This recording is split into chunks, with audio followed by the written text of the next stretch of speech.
A, B, C, D are integers. If A is non-zero, there is a polynomial Px, so that Px inverse of A. अच्छा, एक matrix है A 0, ऊपर भी कुछ है BD of less interest. ये upper triangular matrix, सारी आगे वाली 0, A lambda equal to A. ठीक है. अब अगर A नॉन जीरो है, अच्छा तो ये स्मॉल a नॉन जीरो है, तो आगे वाली कोई भी इसकी जीरो नहीं है, तो ये इन्वर्टिबल हो गई. A इनवर्स पक्का एग्जिस्ट करेगा. अच्छा, साथ में ये भी होता है, कैले हैमिल्टन कहती है कि A³ minus 3a square trace plus, है ना, ये a square plus a square plus a square a minus A³ equal to 0 matrix I होगा ना. Sum of roots plus sum of roots taken 2 at a time minus 3 at a time, ये बन गई this equal to 0. तो इससे अगर हम इसमें a इनवर्स से ऑपरेट कर दें, तो a square minus 3a plus 3a square i minus A³ a inverse, और a नॉन जीरो है 1/A³. This a inverse equal to, यहां देखना, a B2a square plus B1a plus B0 I form का आ गया, नहीं आ गया. This is what P of A where Px equal to B0 plus B1x plus B2x square. True है ना. जो भी मैट्रिक्स नॉन सिंगुलर होती है, इस बहाने आपने दो चीजें और देखी, जो भी मैट्रिक्स नॉन सिंगुलर होती है, it is always, if A is non-singular square matrix of order n, say, then it is always, its inverse is always evaluation at some point or degree n minus 1. हमेशा. If A is non-singular, मतलब determinant A is non-zero, implies lambda I is non-zero, implies by A inverse exists, implies by A is non-singular. In all these cases, there exists polynomial Px of the form A0 plus A1x and so on A n minus 1x plus n minus 1. पहले भी करते रहे हम लोग evaluation in terms of higher order, higher power, such that P of A equal to A inverse. और बनाया ऐसे जाता है, बनाया ऐसे जाएगा. क्लियर.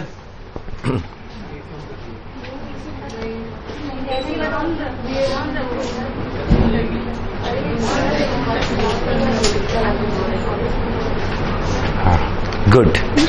ऐसे होते राजा बेटा, बैठ जाओ आप पर आके. ठीक है, ठीक है. ये समझ में आया.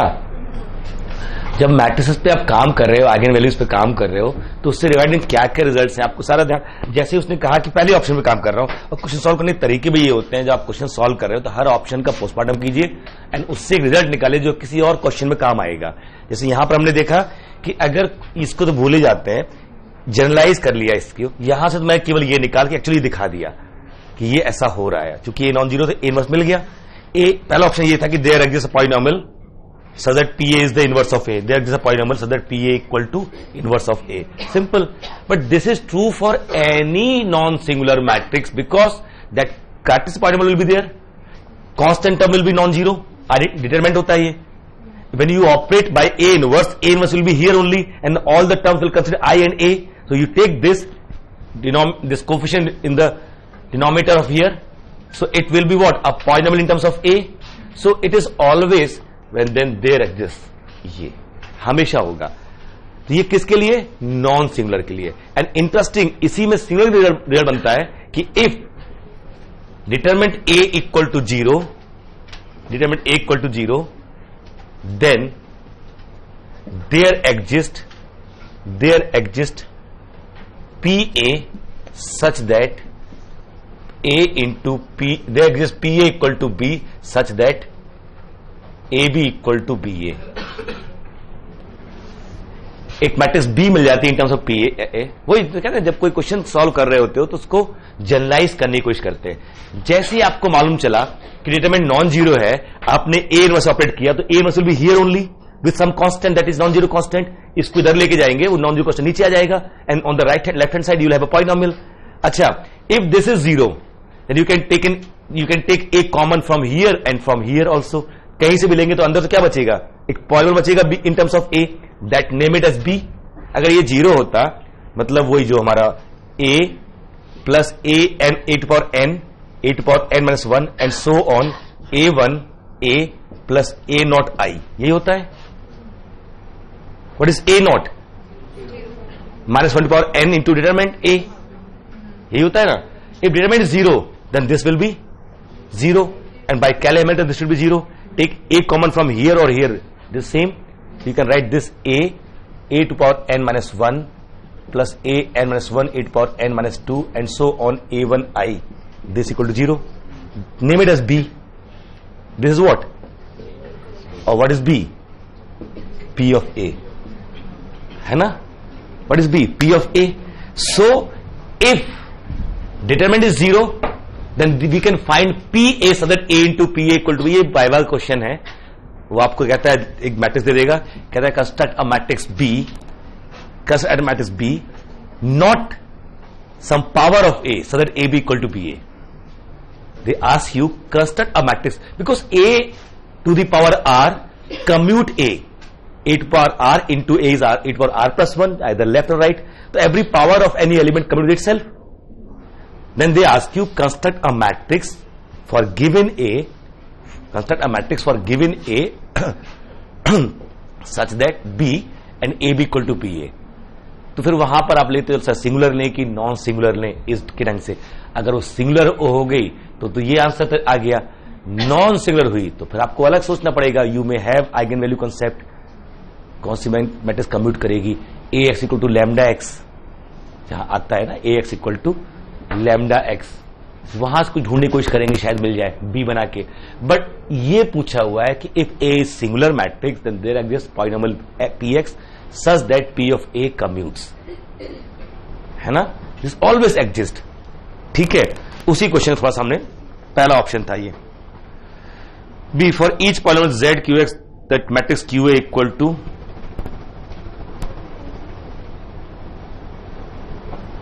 वाई सो।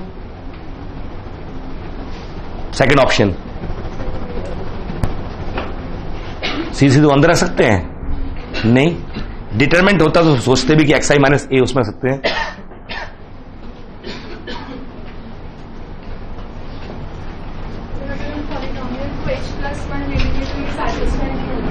एक्स प्लस वन लेने पे नहीं हो रहा है, ऊपर वाले ए ही रखना है ना हमको तो।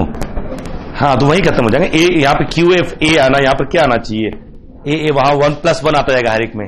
बिल्कुल ठीक है, ये इट्स नॉट नेसेसरी ना। जो इफ ए पर n is zero for some, if 8 पर n is 0 for some positive integer n then a cube is 0। True, ये जनरलाइज करते हैं हर क्वेश्चन पे। जब भी आप एक क्वेश्चन कंप्लीट नहीं वही नहीं खत्म कर, हाँ ठीक है आंसर मुझे मिल गया, इसका आंसर ये दिया हुआ है। आप ऐसे सोचिए लॉजिक क्या आ रहा है। जब भी कोई matrix a to the power k equal to 0 हो जाए फॉर सम k, कंफर्म हो गया इसका minimal polynomial x power r type का ही आएगा, है ना। whenever 8 power k 0 for any k, एक बार मिल जाए किसी मैट्रिक्स a के लिए, that means matrix any satisfies this equation, this polynomial, and minimal polynomial divides every that polynomial which annihilates matrix, and this implies f of a equal to 0 matrix। ही तो हो रहा है यहां पर। that means minimal polynomial must divide fx, that means minimal polynomial must be of the form x to power r where r is less than equal to k, and this implies chx must be x power n, and by Cayley-Hamilton cha equal to 8 power n equal to 0। अगर कभी भी किसी भी power के लिए 8 power k equal 0 आ गया और matrix order n है तो 8 पावर n तो पक्का 0 होगा हमेशा। इसका इस क्वेश्चन से कोई लेना देना नहीं, इस मैट्रिक्स से कोई लेना देना नहीं है जो ऊपर दिए क्वेश्चन में।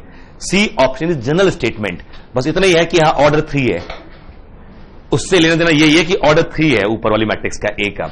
If A is n cross n matrix, है ना, सिंपल जनरलाइज रूल होते हैं और यही सॉल्व करके लिखना चाहिए आपको हर क्वेश्चन के आगे कि हाँ हमने इससे ये सीखा, हमने इस क्वेश्चन से ये ज्ञान लिया कि if a to the power k is 0 matrix then पक्का a to the power n is 0 matrix for n where n is order of the matrix. Why सो?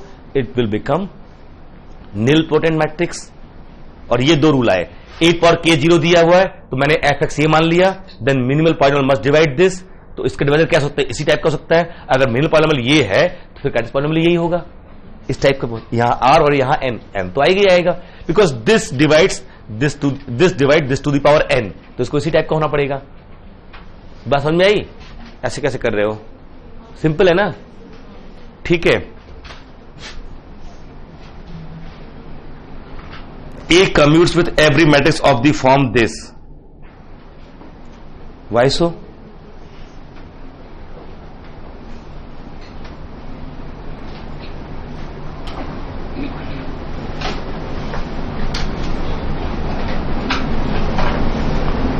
इसी को करके देख लो ऊपर से ही, फर्स्ट की और फर्स्ट सेकंड, एक इधर से फर्स्ट रो उधर से फर्स्ट रो निकाल लो, बस उसमें काम चल जाएगा, ठीक है। But this question is how to जज for a given matrix to commute. The question content ये होना चाहिए कि कैसे जज करेंगे कि ये मैट्रिक्स दी जाए तो ये हमेशा इससे कम्यूट करेगी।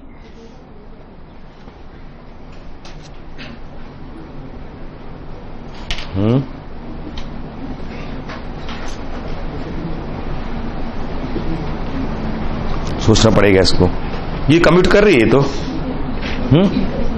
चेक करो, ये ए प्राइम इधर से आएगा,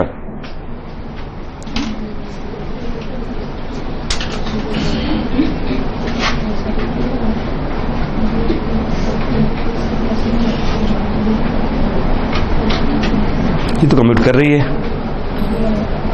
ये तो क्रॉस चेक यहीं से कर सकते थे। But this difficult, always difficult task to जज a type of matrix is always commute, ठीक है।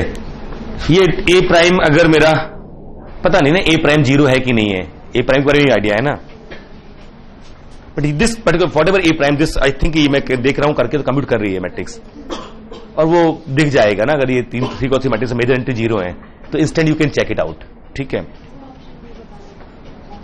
ऑप्शन भी क्रॉस चेक हो गया, उसने एक पॉइंट ले लिया पी एक्स प्लस वन, उसी डिस्कार्ड हो गया ये, ठीक है। इफ एंड ओनली इफ, हाँ हाँ हाँ हाँ, इसका भी 0 हो गया। अगर कोई भी, मैंने कहा ना अभी जो रूल बना लिया आपने, दैट इज इंटरेस्टिंग ना, तो you can have this kind of rule कि if a to the power n is a to the power k 0 then पक्का a to power n is 0, a is nilpotent for any k for any order. If a to the power k is 0 matrix is nilpotent for any a equal to a I j n if a to the power k is 0 matrix implies a is nilpotent and a to the power n is 0, possibly 8 power r is 0. if index is k then 8 power r is 0 if r is index, but ये तो पक्का 0 हो ही जाएगा ना। nilpotent matrix का जो Cartesian polynomial होता है वो क्या होता है? a to power x to power n. The Cartesian polynomial of nilpotent matrix is what? x to the power n. क्यों? nilpotent, यही तो प्रूफ कर रहे हैं ना यहां से। If a matrix said to be nilpotent if there exists k such 8 power k equal to 0, पहली चीज ये आई, a matrix is said to be nilpotent if there exists k such that for which 8 to power k is 0. Smallest such k is called index, otherwise we are not interested in smallest for a moment at least. ये मिल गया। यहां से मैंने f construct किया, यहां से मैंने f construct किया क्या? x पावर k, एंड देखा कि f of a equal to 0, that means this polynomial annihilates a, and then the result we have every that polynomial which annihilates A is multiple of minimal polynomial. So यहां से क्या आया, minimal ये आ गया, and then next result Cx divides mx to the power n, वहां से मेरा Cx आ गया. ठीक है, तो यहां से किसी भी nilpotent मैट्रिक्स या कन्वर्स भी, a matrix is nilpotent if and only if A to the power k is 0 for some k. A matrix is nilpotent if and only if all the eigenvalues are 0. When all the eigenvalues are 0, their coefficient of x power n is -1 is 0. सारे coefficient 0 हो गए, नहीं हो गए? What is the coefficient of Cartesian polynomial? जो Cx होता है, इसके कोफिशिएंट क्या होते हैं? सिमेट्रिक फंक्शंस ऑफ आइगन ना. जब सारे आइगन वैल्यू 0 हो गए तो सारे कोफिशिएंट 0 हो गए, यही बचा ना. कन्वर्स भी ट्रू हो गया. A matrix is nilpotent if and only if its all eigen values are 0. हम लोग थे कल डायगोनलाइजेशन प्रोसेस के ऊपर और वो रिजल्ट कुछ लिखे थे.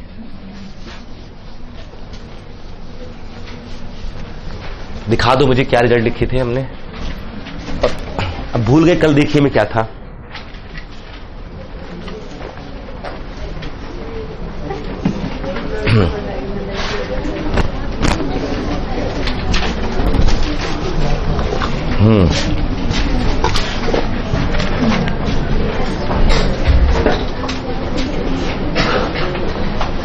ठीक. अच्छा, ये तो 5-6 रिजल्ट दिखाई दिए थे आपको ना.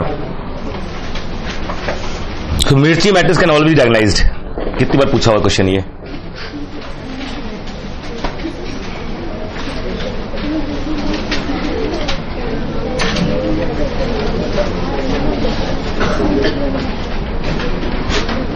तो we were in the diagonalization of matrices.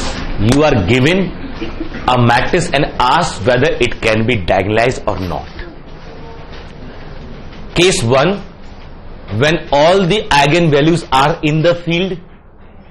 Case 2, when it is not so. Means when the field is closed, then all the eigenvalues must be there. If it is not so, may or may not be. May or may not be. Depends ना कि polynomial roots आ रहे हैं कि नहीं आ रहे हैं. अगर root नहीं आ रहे हैं, then we will say it cannot be diagonalized over that. उस फील्ड में डायगोनलाइज नहीं होगी. वो फील्ड में हमारा इंटरेस्ट होगा ना, किस फील्ड में, क्योंकि डायगोनलाइजेशन का मतलब होता है P इनवर्स AP. अच्छा, जो प्रूफ से स्टार्ट करते हैं, इसी से मालूम चल जाएगा क्यों हमको फील्ड की जरूरत पड़ रही है. नाउ लेट, जो रिजल्ट लिखाए थे उनके कुछ कुछ हल्के फुल्के आइडियाज दे रहे हैं. ठीक है. Let A equal to Aij n cross n, Aij belongs to F, has distinct, has n Li eigen vectors. ये मान लिया. नेमली x1, x2, xn corresponding to λ1, λ2, λn respectively. ठीक है. ये this implies AXI equal to lambda I XI because of eigenvector condition. अच्छा, λ1, λ2 need not to be distinct. अगर वो distinct नहीं है λ1, λ2, दैट मीन्स एक ही लैम्डा करस्पॉन्डिंग 2 Li आइगन हम ढूंढ रहे हैं. उसने कहा है n तो होंगे, तभी हमारे पास है. यस, ढूंढने कैसे, ये तो तय है. एक आइगन स्पेस, कोई एक आइगन वैल्यू लीजिए lambda, take any eigen value lambda, construct A minus lambda I, that is B, and form system of equation homogeneous Bx equal to 0. है ना. इसका जो सॉल्यूशन सेट होता है, that is called eigenspace, that is null space of B. It is called eigenspace, and every non-zero vector of eigenspace is eigenvector. ठीक. So this null space, if its dimension is R, there are R linearly independent vectors in this null space. They all are eigenvectors. So they are all are linearly independent eigenvectors. तो एक सब space में जितनी dimension होती है, उसमें उस सब स्पेस के अंदर ही हमको R Li eigenvector मिल सकते हैं किसी एक ही आइगन वैल्यू करस्पॉन्डिंग. दूसरा, eigen vectors corresponding to distinct eigen values are linearly independent. That too we know. तो मान लीजिए मेरे पास दो सब स्पेस है, टोटल दो सब स्पेस है मेरे पास. Eigen space W1 and W2. W1 की डायमेंशन मान लीजिए R1 और W2 की डायमेंशन मान लीजिए R2. तो W1 की बेसिस निकालें हम R Li वेक्टर्स. W2 की बेसिस निकाले हम आर एल आई वैक्टर्स, और इनमें एक भी कॉमन है नहीं जीरो के अलावा, तो ये R1 प्लस R2 वैक्टर का ये यूनियन होगा। ये जो इसमें सारे क्या हो गए, सारे एल आई हो गए और सारे आइगन वेक्टर है ना। तो अब matrix can have n eigen vectors linearly independent even if there are no distinct n eigen values, तब भी हो सकते हैं। तो मैंने जब ये लिखा हुआ है कि let A has n distinct eigen vectors does not imply it has n distinct eigen values. Clear है, पक्का? तो ये हो गया। अब एक काम कर, now as x1 x2 xn are linearly independent implies this p equal to x1 x2 xn is non-singular। जो भी ट्रांसफॉर्मेशन p बना है, नया मैट्रिक्स बनी है p, इसके कॉलम्स क्या है, यही बना लिया हमने, फर्स्ट कॉलम है। तो a matrix is non-singular if and only if its all the columns are li, hence all the rows are li, hence both are li। if and only if में p कैसी हो गई, non singular हो गई।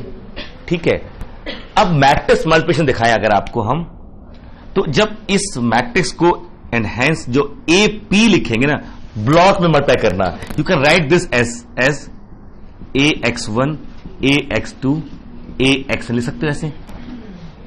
Matrix multiply करना, first column ऐसे, first row ऐसे आ रहा ना, ये इक्वलेंट टू दिस ही होगा यहां पर। अब यहां पर ये रूल अप्लाई कर दीजिए, ये क्या हो गया, lambda 1 x1 lambda 2 x2 and so on lambda n xn। ठीक है, और इसको आप देखो ना, तो यहां से इसको आप ले सकते हो x1 x2 xn। ठीक, और लैम्डा स्केलर है, लैम्डा 1 लैम्डा 2 लैम्डा n 0 0 0 0 0 0, इसी फॉर्मेट में आएगा, ऐसे ऐसे। ठीक है, लिख सकते हैं ऐसे हम लोग, पक्का? ये क्या है p, ये क्या है some d equal to what, pd। What is d, diagonal matrix. This p is non singular, तो अगला स्टेप क्या जाएगा, दोनों p inverse A P equal to D, and what is d, lambda 1 0 0 0 lambda 2। इस method से आपको दो चीजें मिली, how to diagonalize a matrix if it can be diagonalize. You just need to find n linearly independent eigenvectors. They may be corresponding to same eigenvalue or they may be corresponding to distinct eigenvalues. It hardly matters. You just need to find n li eigenvectors. These lambda I may be same, distinct, hardly matters. If you have n eigenvectors, define a matrix P by these eigenvectors.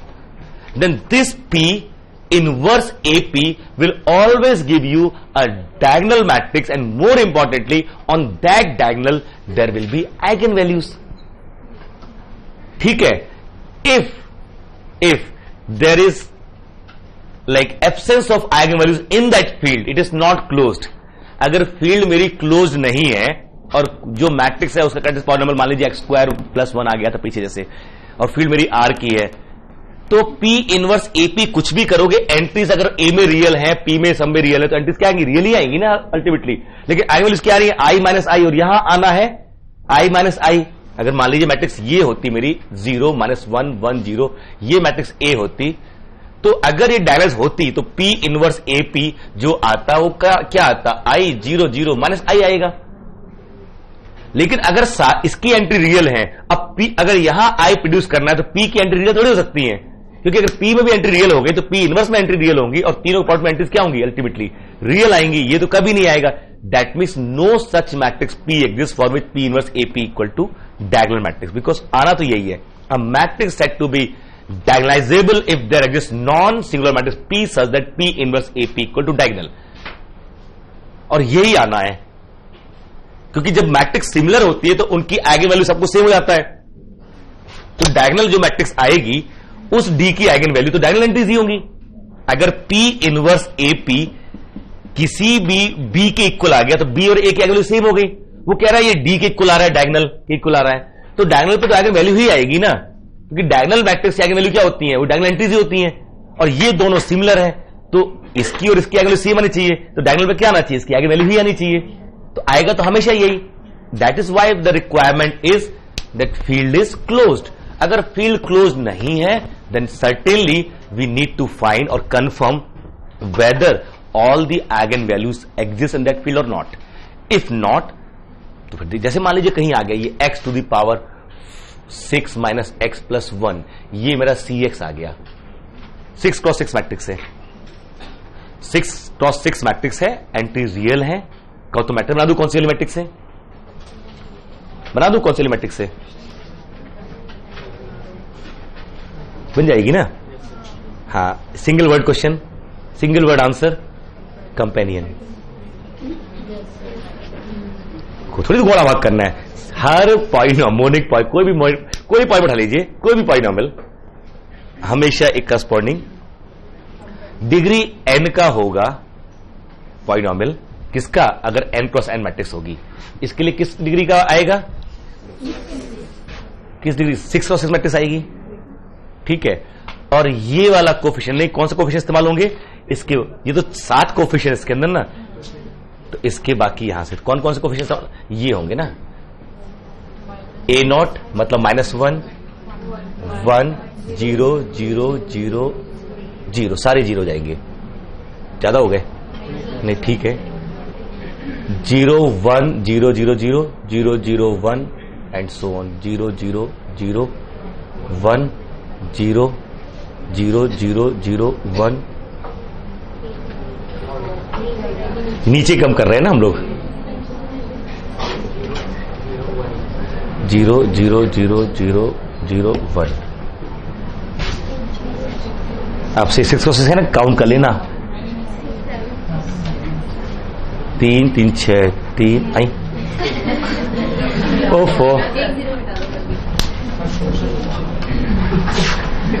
I believe in trying, ठीक है। ये तो हम बहुत ही खतरनाक आदमी इस मामले में, ट्राई करने के मामले में हम कुछ नहीं चूकते कभी भी। हम 4 दिन ड्राइव कर सीखने के बाद शोरूम चले गए गाड़ी उठाने के लिए, कुल 4 दिन सीखी होगी। मुझे मालूम था कि आज मम्मी आ रही है वहां से, तो मैं एयरपोर्ट लेने जाऊंगा उसको, और चला गया लेने, 4 ही दिन सीखी होगी। गए शोरूम, बुक किया और स्कूल भी बुक किया, दोनों एक साथ, गाड़ी बुक की और स्कूल भी बुक किया, कि मतलब वो जो आएगा सिखाने के लिए वो दोनों एक साथ आएगा, नहीं जो कौन आते हैं सिखाने, हाँ, हम 4 लेक्चर लिए थे हमने केवल, टीचर कैसे, वो स्टूडेंट ठीक ठाक है हम, ठीक है, सीरियसली वो गए और अच्छा उसने पहला ज्ञान दिया, जो जब सारे फॉर्मेलिटीज पूरी हो गई, तो अब 4 दिन बाद बैक करना सीख जाता है क्या, असली तो सजा वही होती है ना, बैक करना। तो उठाया, जैसी गाड़ी शोरूम के बाहर ही आया, और पीछे की जो गाड़ियां खड़ी थी, नई नई गाड़ियां, उसके ऊपर जैसे पीछे वाले में टकराई, बहुत जोर से टकराई, मतलब पीछे लगी, भागता, क्या सर मेरी नई गाड़ी में आप ठोक रहे हो, मेरी पुरानी है।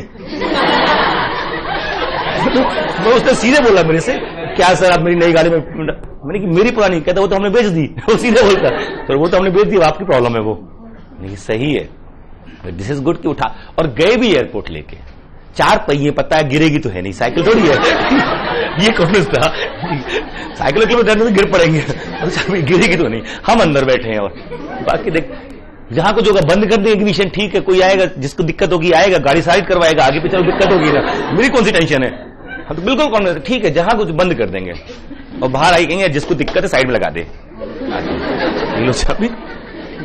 फिर आगे बढ़ाएंगे, जहां करो फिर वही करें, फिर किसी को पहुंच ही जाएंगे वहां तक, सिंपल। और ये सीएस बता रही, बिल्कुल मतलब तय करे गए थे, ऐसे ही करेंगे हम, चांस की बात है। देखिए, तो आपके पास ये है ना, जो मैट्रिक्स का डायगोनालाइजेशन प्रोसेस बड़ा सिंपल सा प्रोसेस है, कि आपको स्टेप 1 में अच्छा निकालना तो पड़ेगा जो थोड़ी भी हेडेक है, कि how to find eigen values. एक बार जज कर लिया ये आइगन वैल्यूज हैं, डायगोनल पे तो आइगन वैल्यूज ही आएंगी, और ये λ1 x1 कॉरस्पॉन्डिंग λ2 जो आती है आइगन वैल्यूज, जो p के कॉलम्स है ना उसी के ऑर्डर में आती हैं। अगर ऑर्डर कॉलम्स का चेंज करोगे तो ये इनका ऑर्डर चेंज हो जाएगा। फर्स्ट कॉलम में जो फर्स्ट λ1 जो आई होगी, इसके p के फर्स्ट कॉलम में करस्पॉन्डिंग आइगन वैल्यू है, जो आइगन वेक्टर्स करस्पॉन्डिंग, उसी ऑर्डर में आइगन वैल्यू भी आती है। बट ये तभी आएगा जब आपके पास n li आगे वेक्टर मिल जाए। तो जो आपने डेफिनेशन लिखी थी वो ये है, a matrix can be said to be diagonalisable if it is similar to a diagonal matrix. That is definition, a matrix said to be diagonalisable if it is similar to a diagonal matrix. ये definition है। उसके बाद आप आगे बढ़े process में, कैसे करेंगे डायगोनलाइज, ठीक है। तो वहां पहली थ्योरम आती है, a matrix can be diagonalize if and only if it has n linearly independent eigenvectors, and then this is the process for that. उस थ्योरम का प्रूफ ये, if and only if. Converse भी true है। Converse true कैसे है? ऐसी वापस चले जाइए, अगर डायगोनाइजेबल है तो डेफिनेशन कहती है P inverse AP equal to क्या आएगा? D आएगा। D पे जो भी रही हो, एंड D1 D2 DN, ये ट्रू है तो AP इक्वल टू PD आ जाएगा। और यहां से x1 a xn equal to वही यहां पर d1 x1 d2 x2 and so on dn xn, and this implies axi equal to dixi. That means what? xi is eigenvector and di is corresponding eigenvalue. Since p is non-singular, all x1 x2 xn are linearly independent, they are eigenvectors. तो हमने क्या prove कर लिया? अगर diagonalisable है तो हमने n li eigenvector ढूंढ लिए। अगर n li eigenvectors है तो हमने मैट्रिक्स को डायगोनाइज कर लिया। क्लियर? पक्का? ठीक है। तो डायगोनाइज करने का जो प्रोसेस, एक न्यूमेरिकल एग्जांपल दिखा देता हूं आपको, मिटा दूं ये, छाप रहे हो अभी, ठीक है। तो आइगन वेक्टर एक बार देख लो कैसे निकालते हैं, ठीक है। छोटी मैट्रिक्स 3x3 ले लो, मिर्ची मैट्रिक्स ले लो, ठीक है। 1 1 1 1 1 1 1 1 1। मुझे आइगन वेक्टर निकाल के दिखा दो बस केवल। तो छोटी सी मैट्रिक्स है, डायगोनाइज होगी ना? मुझे पता है डायगोनाइज होने के बाद क्या आएगी।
लैम्डा इक्वल टू 0 0 3, तो कुल दो बनेंगे हमारे बी।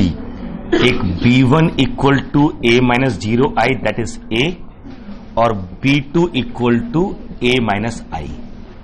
और जो हमें नल स्पेस बेसिस ढूंढने किसकी, Bx equal to 0, B1 that is a1x that is ax equal to 0, and B2 0 मतलब that is what, B2 a minus i 3i x equal to 0। ये इसके कॉस्पोंडिंग तो एक ही आएगा, इसके कॉस्पोंडिंग दो आएंगे, बट इक्वेशन क्या मिली, एक ही मिली है, 0 माइन। तो x plus y plus z equal to 0, a x equal to 0 करेंगे तो यहां से इसी से, तो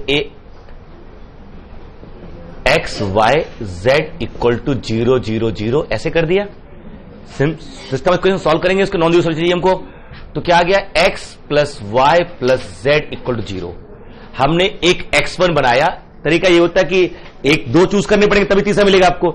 एक रखा 1, दूसरा रखा 0, तीसरा रखे अपने आप -1 और x2 इसको रखा 0, ये मिला 1 और ये मिला -1, दो मिल गए। और तीसरा उसमें दो इक्वेशन आएंगी, उसमें एक चूज करेंगे, दो अपने आप मिल जाएंगे। तीसरे में दो इक्वेशन आएंगी ना, क्या मिला तीसरा, x3। It has to be eigen vector, पक्का। 1 1 1 मिल रहा है, 1 1 1।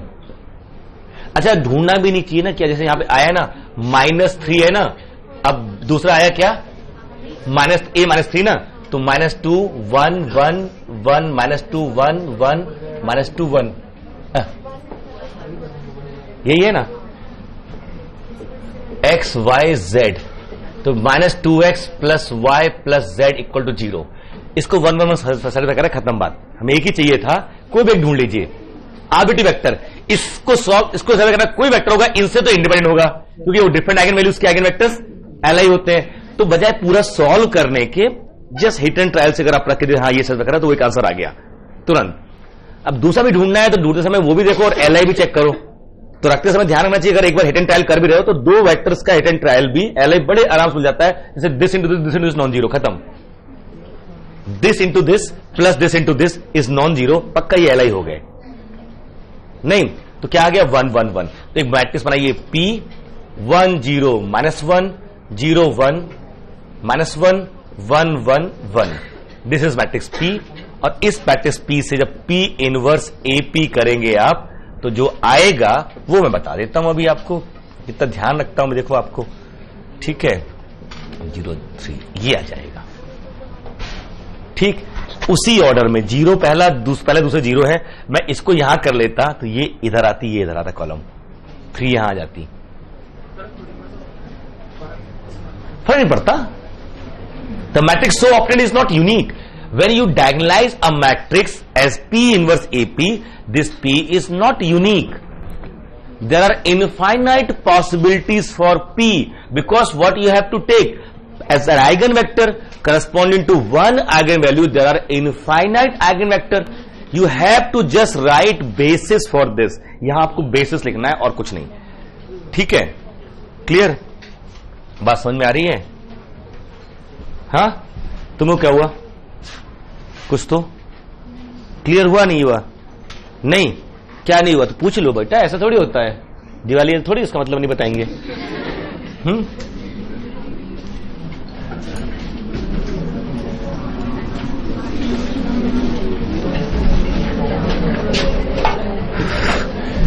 छोटी सी एल्गो लिख लीजिए, एल्गो, एल्गो टू डायगोनलाइज, एल्गो। अब इसको समझ में आ जाएगा पक्का, दूसरों को भला करेगी ये। Algorithm to diagonalize a matrix.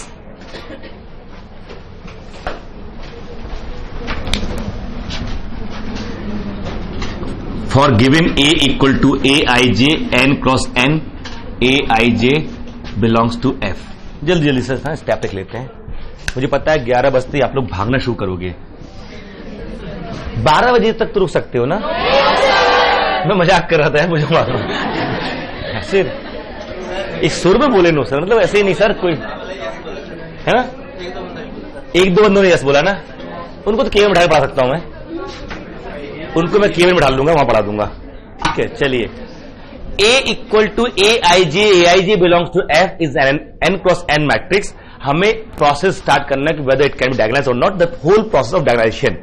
Step 1, find Cx।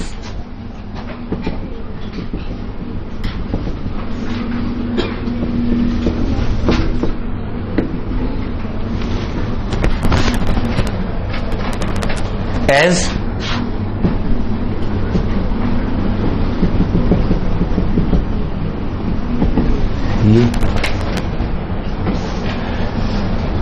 जब सबसे पहला स्टेप तो यही है हमारा, CX निकालना है। अच्छा, इसमें इंपॉर्टेंट ये भी है ना, पूरा इसको सॉल्व किया जाए क्या कि कॉलम में या जो भी आपका मेथड है, एक कोशिश हमेशा किया करो गैस करने की eigen values. Determinant of trace आपको पता होते हैं, डिटरमिनेंट ऑफ ट्रेस आपको मालूम होते हैं कि ये सम जो है वो ट्रेस दे देगा और प्रोडक्ट है जो डिटरमिनेंट दे देगा। तो अगर इसी फॉर्मेट में निकालने की कोशिश करो, जैसे मालूम चल जाए कि sum of each row is constant, you know that constant is going to be eigenvalue. 3 cross 3 है तो एक तो मिल गई ना, 3 क्रॉस 3 एक तो आइगन वैल्यू मिल गई ना, बाकी 2 बच्ची हैं तो उन जो ट्रेस आएगी उनका सम क्या होगा, जो आइगन वैल्यूज हैं तो trace equal to that known eigen value plus 2 other. मान लीजिए लैम्डा 1 लैम्डा 2 है तो उसमें एक तो पता चल गई ना, तो 2 का सम भी तो मिल गया आपको, इजंट इट। जो सेकंड कोफिशिएंट आएगा उसमें भी एक नोन है ना, तो टेकन 2 एट ए टाइम लोगे तो उसमें 2 जगह तो क्या आएगा, वो lambda 1 plus lambda 2 second equation मिल गई आपको। जो अगर एक नोन है लैम्डा 1 लैम्डा 2 और 1, तो this into this plus this into this plus this into this, इसमें भी ये भी तो मालूम है कि नहीं है, this into this also known और नॉट। अगर एक आइगन वैल्यू मालूम चल गई तो सेकंड कोफिशिएंट भी मालूम चल जाएगा आपको। ये देखना मतलब कह रहा हूं कि ये इसके लिए ये एग्जैक्टली निकालना है, तो पर्पस तो आइगन वैल्यू निकालना है। कोशिश क्या किया करो, इसको मैथ इसी फॉर्म में रहने दिया करो, इसको इसी फॉर्म में रहने दो, और फिर हिट एंड ट्रायल से एक्स रखो कि कब डिटरमिनेंट 0 हो जाएगा। ये डिटरमिनेंट है, मैट्रिक्स नहीं है ना। और कोई भी 2 रो आइडेंटिकल हो जाए, कोई भी एक रो किसी और का मल्टीपल हो जाए, ये कोशिश करते हैं कि ऐसे एक्स वहां पे रखने की कोशिश करें एक्स की जगह कि कोई 2 रो आइडेंटिकल हो जाए या कोई 2 कॉलम आइडेंटिकल हो जाए, तब भी 0 हो जाएगा। जैसे ये मिलेगा यानी वो एक रूट बन गया, क्योंकि ये डिटरमिनेंट 0 हो रहा तो ये भी 0 हो रहा, वही तो है ना सेम। तो अगर एक्स को अल्फा रिप्लेस करने से इस डिटरमिनेंट में आर रोज और एस कॉलम आइडेंटिकल हो जाए, number of rows identical are, हाँ हो जाए तो हो सकता है, क्या टेंशन है। और नहीं हो ठीक है, आर इक्वल टू 0 भी हो सकता है, इसका मतलब नहीं हुआ, ठीक है। तो R rows and S columns gets identical, तो इनमें क्या दोनों का मैक्सिमम चूज कर लो, मतलब 3 रो आइडेंटिकल और 4 कॉलम आइडेंटिकल, दोनों मैक्सिमम क्या आएगा 4 आ गया।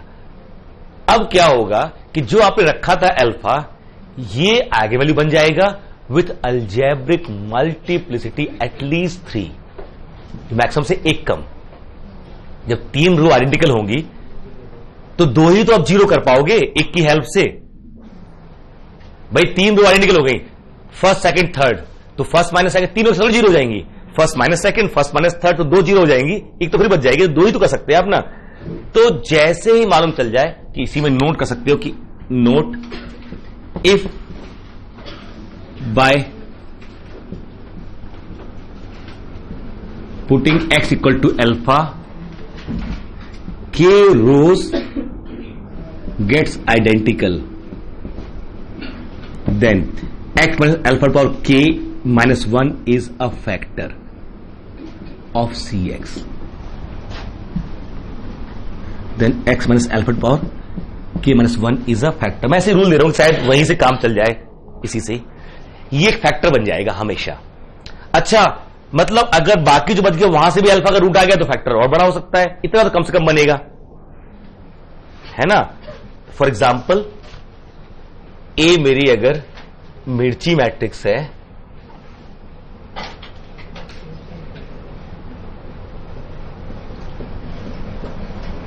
फाइव क्रॉस 5, ठीक है, तो जो एक्स आई माइनस ए है, तो यहां माइनस ये एक्स माइनस सारे minus x, x minus x minus x, ऐसे ही होगा नहीं होगा, और सारे बाकी साइन माइनस क्यों जाएंगे, ये minus minus minus minus minus minus हो जाएगा। The moment you put x equal to 0, सारी रो आइडेंटिकल हो गई, सारे कॉलम आइडेंटिकल हो गए। जो काम रो पे करते हो कॉलम में कर सकते, कॉलम से एक फैक्टर मिलेंगे, रो से मिलेंगे, जो ज्यादा वाला वो फैक्टर अपने मिल जाएगा। इसलिए मैंने कहा दोनों का मैक्सिमम चूज कर लो, आप केवल रो पे अप्लाई करो, ये आ गया। तो इसका मतलब क्या हुआ कि जो cx आया इसमें x टू पावर 4 फैक्टर आ गया एक, और चूंकि मोनिक होना है पॉलिनोमियल तो एक x माइनस अल्फा और बचा। जीरो रखते ही एक कितनी रो आइडेंटिकल हो गई? 5 है ना, तो 5 रो आइडेंटिकल हो गई, तो यहां फैक्टर क्या आएगा? 4, एक कम ना, k-1। अब बाकी बचा एक और, बट मुझे मालूम चल गया कि 5 तो कुल आइगन वैल्यू, 4 तो मालूम चल चुकी है ना, तो बाकी चौथी कौन सी होगी? सम ऑफ आइगन वैल्यू के पास भी, तो कितना हो गया? C 5C मिल गया पूरा, पांचों मिल गई ना। अब तो आइगन वैल्यू कंफर्म, पांचों आइगन मिल गई, नहीं मिल गई आपको? ठीक है, समझ में आ रही बात ना? तो एक बार ये भी कोशिश किया करो, how to guess eigen values. आपने बहुत सारे तरीके ढूंढे भी हैं, ठीक है। एक तरीका ये भी हो सकता है, बजाय पूरा सिंप्लीफाई करने के मैट्रिक्स फॉर्म में देखने की कोशिश करो कि क्या क्या रखने पे जीरो हो सकता है डिटरमिनेंट, और वो आइगन वैल्यू पक्का बनेगी, वो आइगन पक्का बनने वाली है। ठीक है, कोई दिक्कत? यहां पर स्टेप 2 खत्म हो गया। ये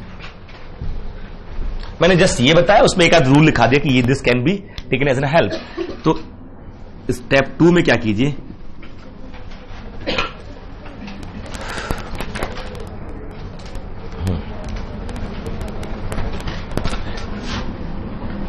if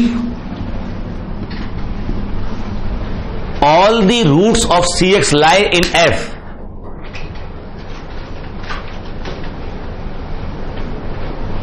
then go to step 3 or claim cannot be diagonalized over F. If all the roots of Cx lies in F, the field of matrix, देख के मत क्या देना कि देखो मैट्रिक्स की एंट्री रियल है तो फील्ड रियल है, वो मेंशन करता है, और नहीं मेंशन कर रहा है तो फिर ऑप्शन में ये मेंशन करेगा कि किस पे डायगोनलाइज होना है, किस पे नहीं होना है। अगर नहीं तो वो मेंशन करता है, ठीक है। फील्ड एंट्रीज, फील्ड में तो इंटीजर भी होते हैं एंट्रीज, सारे इंटीजर ही ले लें। अगर यहां पर अभी तो लिए ना 1 1 1, इसका तो फील्ड इंटीजर की होती है, कोई क्या इंटीजर कोई फील्ड बनती। तो एंट्रीज देख के मत कहना कि ये हमारी फील्ड रियल की है, वो उसको कहने दो कि फील्ड कौन सी है, ठीक है, वो मेंशन करता है साफ साफ, ठीक है।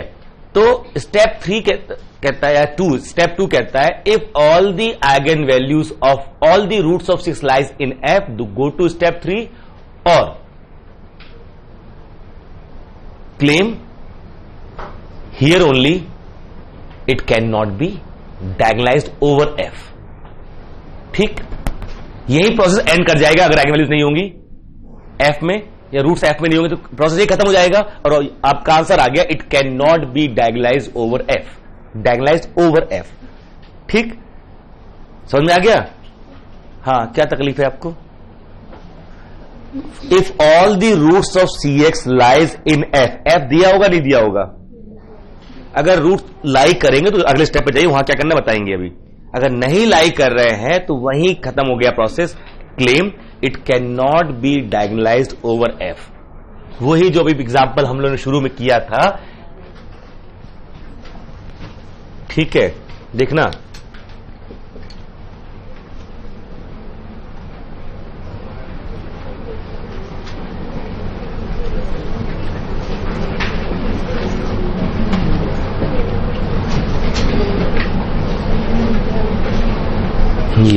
ये a है, तो मेरा जो Cx आया वो आया x² plus 1 into x minus 1 into x minus 2, ये आ गया मेरा।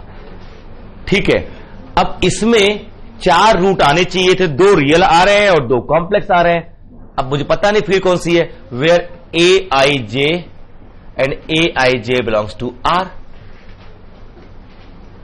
If it is a linear operator over vector space over R, then it cannot be diagonalized। Step 2 में मामला खत्म हो गया, there are 2 eigenvalues which are not in this, खत्म हो गया वहां पर, क्लियर। तो यहां से आप कहेंगे अगर यही मैं कुछ और कर देता, 1 कर देता, तो ये x² माइनस 1 हो जाता। तो अब स्टेप 3 में जाते, इसमें 4 1 माइनस 1 1 और 2, ठीक है ना, समझ में आ गई बात। स्टेप 3,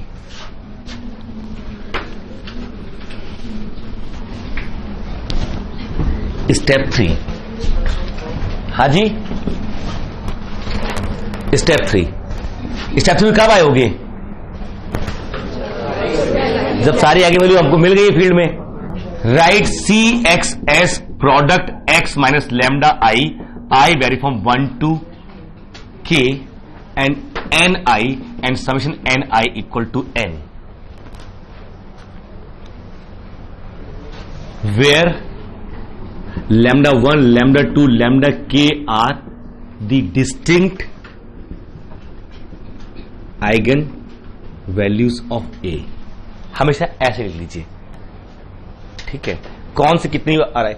इस पूरे प्रोसेस में और भी इंफॉर्मेशन मिल रही है जब आप लिखोगे. जैसे इस एग्जांपल में किया ना, तो ये हो गया मेरा x minus 1 square, x plus 1 और x माइनस 2 लिखा उस फॉर्मेट में हमने इसको.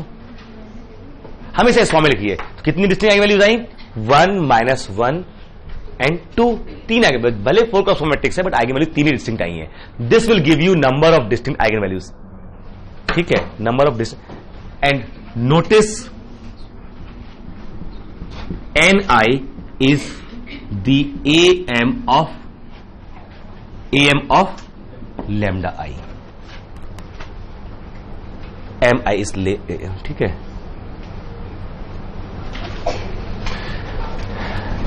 कंस्ट्रक्ट इसी में एंड कंस्ट्रक्ट, या तो अगले स्टेप चले जाते ना, स्टेप 4.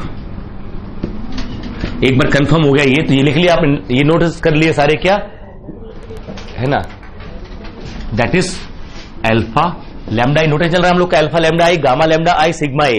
ये 3 नोटिस हमारे चलते. व्हाट इज सिग्मा ए?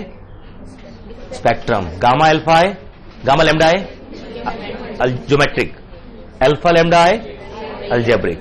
ठीक है, दोनों इक्वल तो semi simple, equal to 1 simple, और सेमी सिंपल केस में मैट्रिक्स क्या बोलते हैं? Non defective. ठीक है, सब होशियार हो गए. Now construct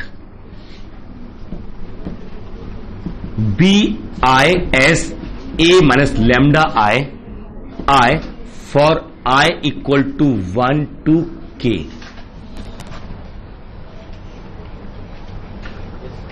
I equal to, सबसे पहले कैसे कीजिए बी आई नेक्स्ट स्टेप में. ठीक, कैसे हो गया? एंड फाइंड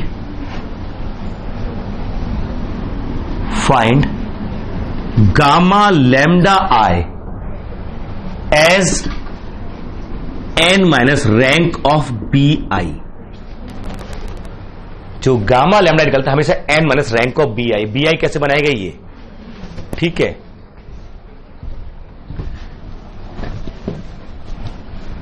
एंड चेक इसी में स्टेप 4 में, and check whether alpha lambda i is equal to gamma lambda i for all i equal to 1 to k और not. If yes, go to step 4. Next 5. If no, process ends here with the claim cannot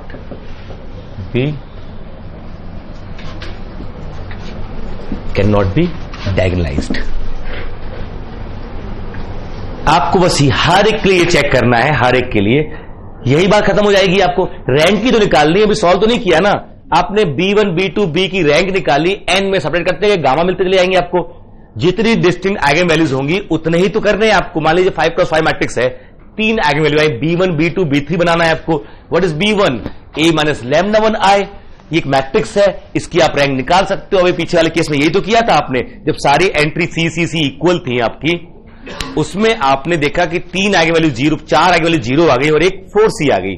जब 0 corresponding किया तो A minus 0 आई तो A ही बना, और A की सारी entry equal है, मतलब एक ही रो है, तो रैंक कितनी आ गई? 1. तो 5 माइनस कहां गया? 5 क्रॉस 5 मैट्रिक्स, 5 माइनस 1 तो 4. ज्योमेट्रिक 4 आ गई और अलजेब्रिक 4 है. दूसरी आइगन वैल्यू बची हमारी कौन सी?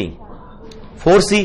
जब वो सेपरेट किया तो मेरी रैंक 4 आ गई, और 5 माइनस 4 1, तो वहां पर अलजेब्रिक. और वो करना भी नहीं है, ये इसी में कर सकते हो. जैसे हर एक क्या थोड़े नोट लगा रहे हो ना, तो इस पर एक नोट लगा सकते हो, note test only for that lambda i with alpha lambda i is greater than 1। जिसका 1 है चेक करनी नहीं है, वो तो गामा अपने आप ही 1 आएगा। जिसका जैसे उस वाले केस में 1 था ना 4C वाले का, इसमें ना ये for which that is an I greater than 1, केवल आपको वो चेक करना है जिसमें ये एन आई, केवल वो वाले एंगल चेक करनी, इसलिए एन आई 1 से बड़ा है। जो एन आई 1 के बराबर उसको छोड़ ही देना है, वो हमेशा गामा आई 1 ही आएगा। M can never be less than GM, it has to be equal और ग्रेटर, या GM can not exceed AM. तो जब एएम खुद ही 1 है तो जीएम तो पक्का 1 ही आएगा, तो टेस्ट करना ही नहीं है उसी के लिए। क्लियर हो गया? Next step,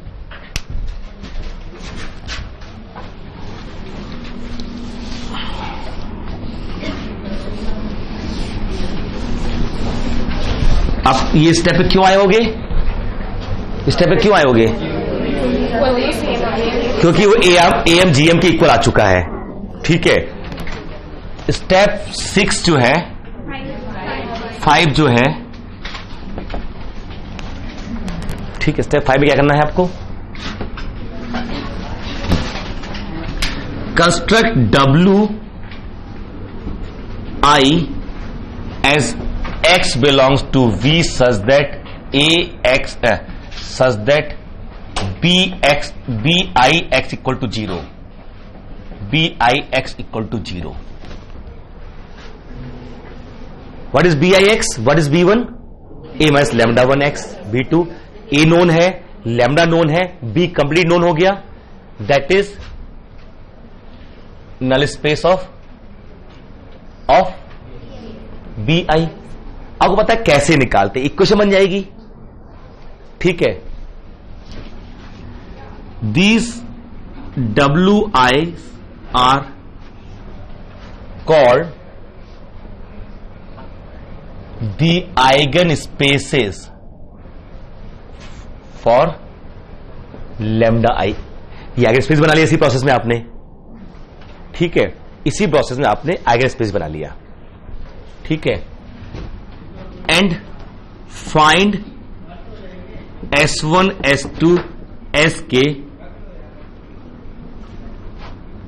as basis for W1 W2 Wk।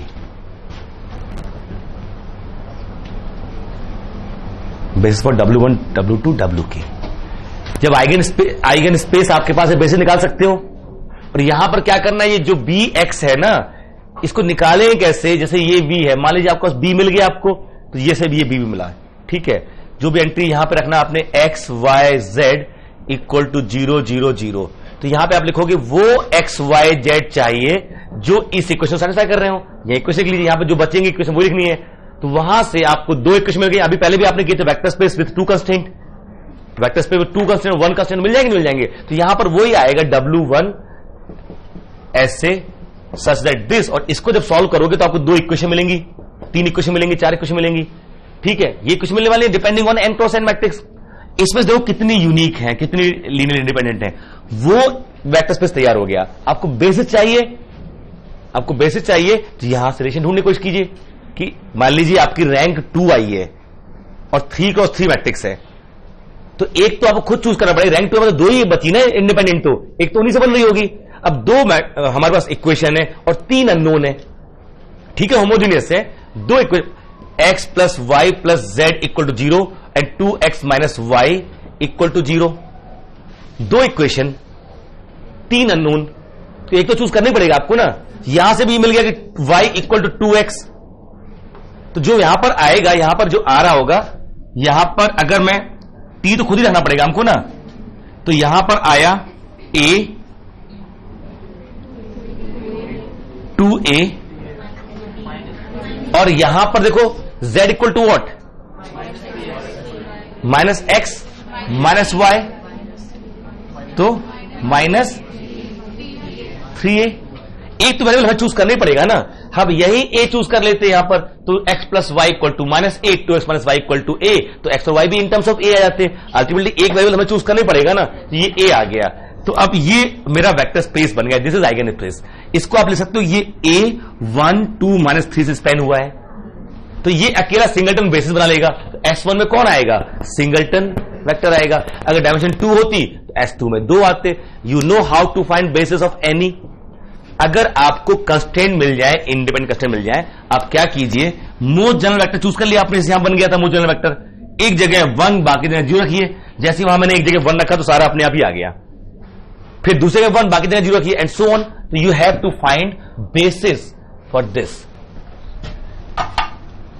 ठीक है, find basis and this, and then and go to step 6।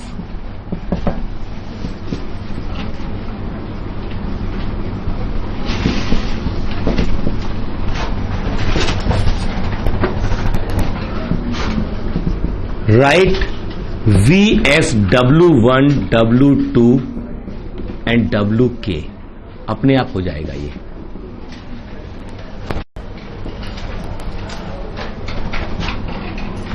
And construct PS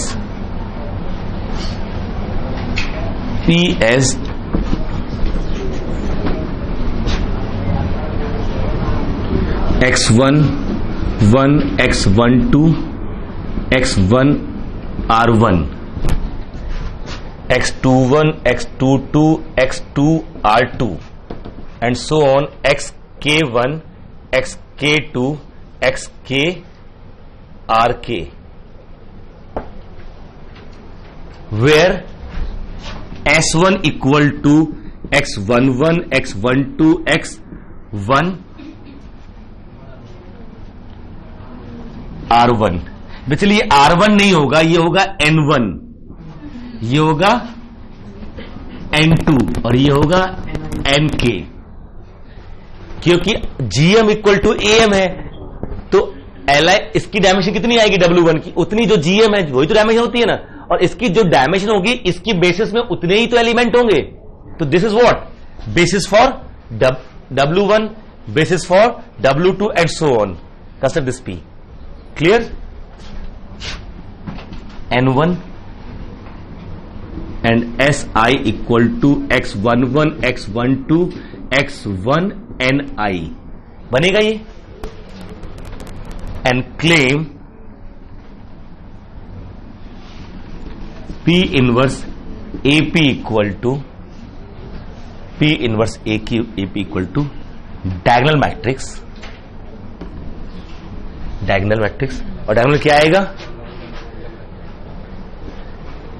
λ1 n1 time, λ2 n2 time, λ3 n3 time and so on. Summation n क्या आएगा उनका? तो n ही आने वाला है, तो अपने आप n क्रॉस n मैट्रिक्स बन जाएगी। This is the process.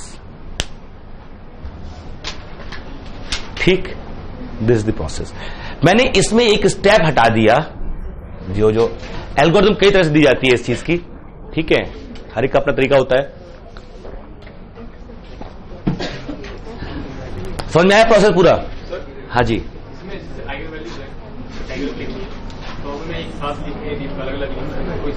P के सेंस में तो उसी ऑर्डर में लिखूंगा ना जिसमें दे ऑल आर सिमिलर ना, they all are similar, they all are similar. अगर आप इंटरचेंज करोगे रो वगैरह कुछ तो वो वहां पर भी करोगे आप ना, तो वो वही आएगा। इनफैक्ट बेसिस भी बदल दोगे तो भी बदल जाएंगी वो। ठीक है, पी पे क्या, वो एस पे भी डिपेंड कर रहा है ना। किसको आपने W1 माना, किसको W2 माना, फिर भी तो वही से आया ना। और वो भी कौन सा पहले आया, वो भी किसको आपने W1 माना, कौन सी आइगन वैल्यू पहले मान ले रहे हैं। अब 0 पहले है कि 1 पहले या हाफ, किस ऑर्डर में ले रहे हो आइगन वैल्यू, ये भी तो नहीं पता ना। अब रूट निकाल सकते, कौन सा रूट आपको पहले मिला मालूम ही नहीं है। बट यहां पर डायगोनल पे आएंगे तो रूट सी जिस ऑर्डर में आ रहे हैं वो पी तय करेगा। ठीक है, दिस पर इसी बीच में क्या करते थे, और भी आपने मैंने देखा रिजल्ट दिखा, हम जैसी फॉर्म आपको पढ़ाना चाह रहे हैं आज। ठीक है, हाँ कहां पर, हाँ हाँ हाँ, तभी तो आगे बढ़े ना।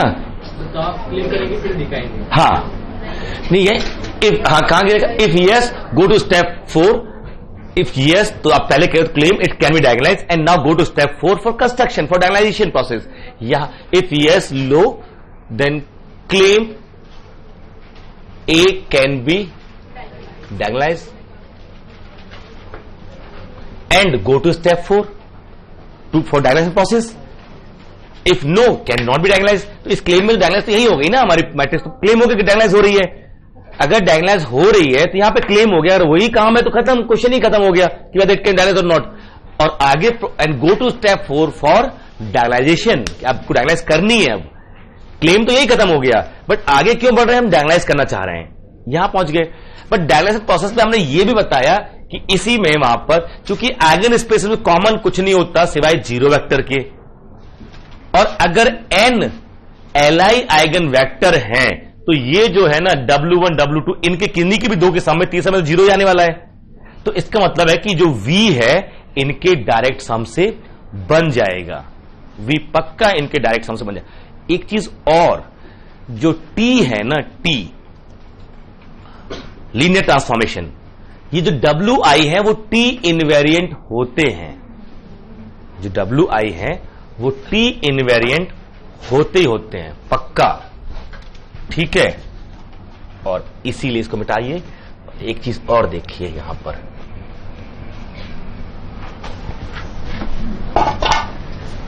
हेंस इसके बाद स्टेप 6 खत्म हो गए. ऑब्जर्वेशंस हैं कि ना जो T है फ्रॉम V टू V था, जिसके करस्पॉन्डिंग आपने A बनाया था, अगर मैं T कैप डिफाइन करूं WI to WI as T cap X equal to T of X, तो पक्का ये हमारे क्या हो जाएंगे, T इनवेरिएंट है, तो ये लीनियर ऑपरेटर डिफाइन हो जाएगा. हो जाएगा नहीं हो जाएगा. और इनकी और इसकी जो बेसिस है W1 की बेसिस क्या है, X11. अगर इसके रिस्पेक्ट में मैं W1 की मैट्रिक्स बनाऊं तो कैसी बनेगी, WI की जो बेसिस है, मैंने W1 ले लिया, मान लीजिए बेसिस क्या है, X11 X12 X1 N1 तक जा रहा है. इसी के रिस्पेक्ट में तो Tx11 की इमेज क्या आएगी, लैम्डा 1 X11. Tx12 की इमेज क्या आएगी, लैम्डा 2 X12 लैम्डा 1, सब एक ही है ना W1 तो, and so on. Tx1 N1 की आ जाएगी lambda 1 X1 N1 plus 0 X12 plus 0 X1 N1, और यहां पहला 0.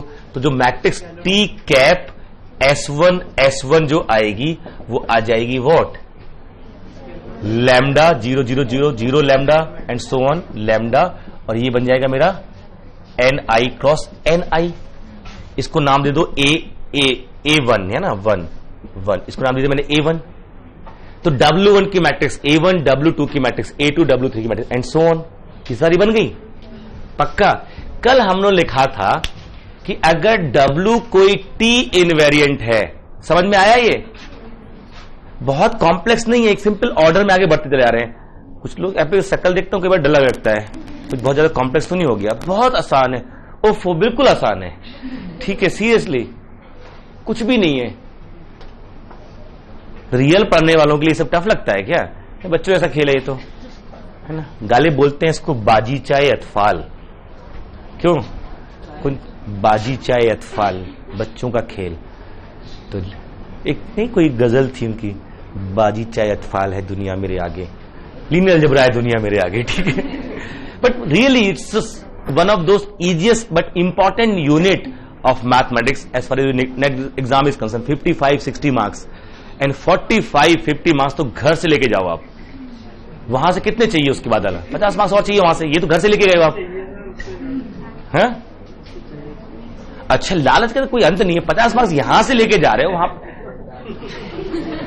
15 किलोमीटर की मैराथन इनको, मतलब सेमी हाफ मैराथन है, उसमें इनको 14 किलोमीटर आगे खड़ा किया गया है. कह सर थोड़ा और आगे खड़ा करो. आप सोचो ना कि अब ये एक वो यूनिट है जहां से आपको क्वेश्चन मिल जाए. और ये आप उठा के देखिए जब असाइनमेंट ना, तो मेरे ख्याल से आप 10 ट्राई कर रहे होंगे तो एक फंस रहा होगा मैक्सिमम, या शायद 20 में एक फंस रहा हो. और वो लॉजिकल, उसको देख के फ्रस्ट्रेट मत होइए, वो क्वेश्चन की ब्यूटी हो सकती है, अपने आप में टफनेस हो सकता है उस क्वेश्चन का, अदरवाइज मोरलेस क्वेश्चन वही आ रहे हैं। इट कैन बी डायग्नोज और नॉट, हो सकता है कैलकुलेशन प्रॉब्लम आ रही है, कैसे कैलकुलेट करने, प्रोसेस तो यही है ना। आपको पता है कि मैट्रिक्स कैसे बनाई जाती है किसी भी लीनियर ऑपरेटर की। अगर WT इनवेरिएंट है V का एक सबस्पेस, तो वही T से W एक मैप डिफाइन हो जाती है, उसको बोलते हैं T cap is induced by T, और T कैप में इमेज निकालनी है तो वही है इमेज जो T में है इमेज, मैप तो वही है, सेम फंक्शन, बट डोमेन छोटा कर दिया, इसे बोलते हैं रेस्ट्रिक्शन। क्योंकि x पूरे V, T ऑफ x पूरे V पे मिल रहा है, इसके एलिमेंट में भी डिफाइन होगा, यूनिक ही होगा। अगर ये T डिफाइन नहीं तो ये T कैप भी डिफाइन नहीं होगा, हम तो T तो लेके ही आए हैं, तो वेल डिफाइन है। दिक्कत इसकी हो सकती थी कि दो तरफ आपने ये क्यों ले लिया, रेस्ट्रिक्शन में जल्दी ये छोटा किया तो ये नहीं करते छोटा। जब रियल आंसर तो रेस्ट्रिक्शन फंक्शन पढ़ते थे, किसी फंक्शन का डोमेन छोटा कर दिया, को डोमेन नहीं टच करते थे, यहां आपने को डोमेन को छोटा कर लिया ताकि लीनियर ऑपरेटर दिखाई दे m क्रॉस n। ये तब कर पाए जब आपको मालूम चल गया कि इसके सारे एलिमेंट की इमेज इसी में रहेगी, बाहर नहीं जाएगी, जिसे आप बोलते हो T इनवेरियंस। तो इसलिए आप ये कर पाए। तो एवरी T इनवेरियंट सब space induces a linear operator, that is called T cap. तो T cap is induced by T on W, T cap is induced by T on W। पक्का? ठीक है, तो यहां तक आ गए, इसकी मैट्रिक्स ये बन गई।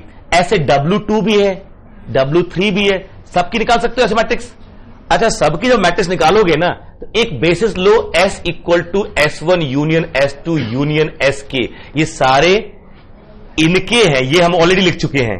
तो ये किसका बेसिस हो जाएगा? S का, उसका V का बेसिस हो जाएगा। अब इस बेसिस में अगर आप P की मैट्रिक्स निकालोगे तो मैट्रिक्स क्या आएगी? वो A1, देखिए उसके आगे सारे zero, A2 and so on AK, ये खुद डायगोनल है, lambda 1 IN1 lambda 2 IN2 lambda K, और वही डायगोनलाइज भी हो गया। That is the process how to diagonalize. How you diagonalize this matrix is the simple process, ये कि सब पे अलग अलग निकाल लिया। और इंटरेस्टिंग, इस T1 का जो कैरेक्टरिस्टिक पॉलिनोमियल होगा ना T कैप का, T2 का जो होगा, इन सब के प्रोडक्ट से T का बनेगा। इसका कैसे, और इसका कैसा होगा? X माइनस, है ना। तो यहां से अगर मैं C T कैप X निकालूं तो क्या आएगा? X minus lambda two the power N1, है ना। पक्का? और यहां पर C T कैप मान लीजिए A1 लिख दूं यहां पर, by Cayley Hamilton, this A1 minus lambda I to the power Ni is 0, है ना। That means A1 minus lambda I is nilpotent. A1 minus lambda I एक मैट्रिक्स मान लो उसको, दिस लैम्डा 1 इज निलपोटेंट। तो जो T1, अगर ये T कैप है ना, तो T कैप निलपोटेंट नहीं है, but T cap minus lambda I to the power 0 हो रहा है, तो T1 minus T cap minus lambda 1 I is nilpotent operator. और सारे सारे हमेशा निलपोटेंट ऑपरेटर आएंगे। ये पावर n करते जाओगे तो सारे निल आएंगे ही आएंगे। ऑब्वियसली दूसरे के केस में उसका करते बस पावर चेंज होती जाएगी, इंडेक्स बदलता रहेगा जिसका जो इंडेक्स आना होगा, बट आएंगे सारे निलपोटेंट। इंडेक्स कहां से निकालोगे तो वो देखना होगा कि उसका मिनिमल पॉलिनोमियल क्या है। इसका मिनिमल यही तो नहीं आएगा, कम भी आ सकता है, वो आपको ढूंढना पड़ेगा कैसे मिनिमल पॉलिनोमियल निकालते हैं, वो सेपरेट प्रोसेस है। ठीक है, पक्का? उम्मीद कर रहे हैं आ रहा होगा ये। तो जब WT इनवेरिएंट सब स्पेस होता है तो ये T W पे एक ऑपरेटर इंड्यूस करता है, और यही T एक VY W पे भी एक ऑपरेटर इंड्यूस करता है। जब WT इनवेरिएंट होगा, छोटा सा मामला है बट थोड़ा तकलीफ भी लग रहा है मेरे को, पता नहीं क्यों देख देख के, सीरियसली दिक्कत दे रहा है। हाँ,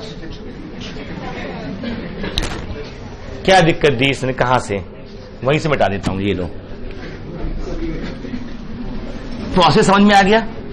भूल जाओ, सब भूल जाओ, उफ़ो, सब खत्म, 0 0 0।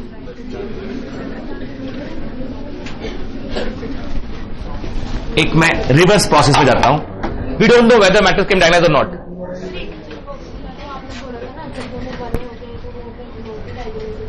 क्या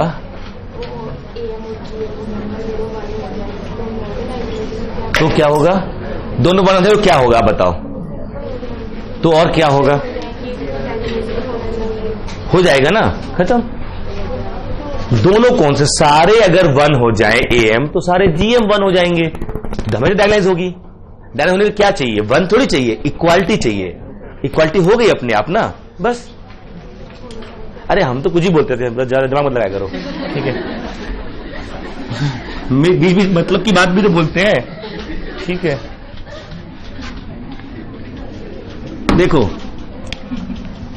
late T from V to V and W1, W2, WK are T invariant subspaces. Let T is from V to V, W1, W2 are T invariant. मुझे नहीं पता ये आइगन स्पेस है कि नहीं है ना. हमेशा क्वेश्चन कोर में जाया कीजिए. What we have given a linear operator 1 and T invariant subspace 2 और करते हैं कोशिश की FDVS कर ले. ये FDVS भी हो गए, ठीक. WIs are T invariant. अभी नहीं पता है सब स्पेस कहां से आए, कैसे आए, आ गए बस, ठीक है.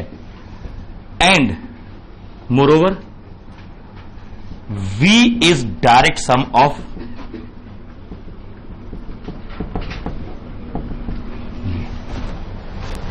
these subspaces.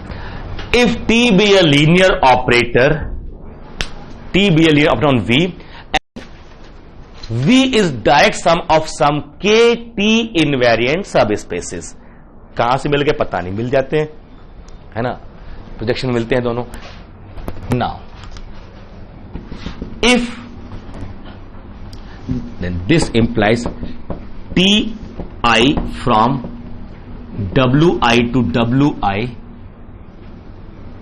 और I equal to 1 to K are linear operator.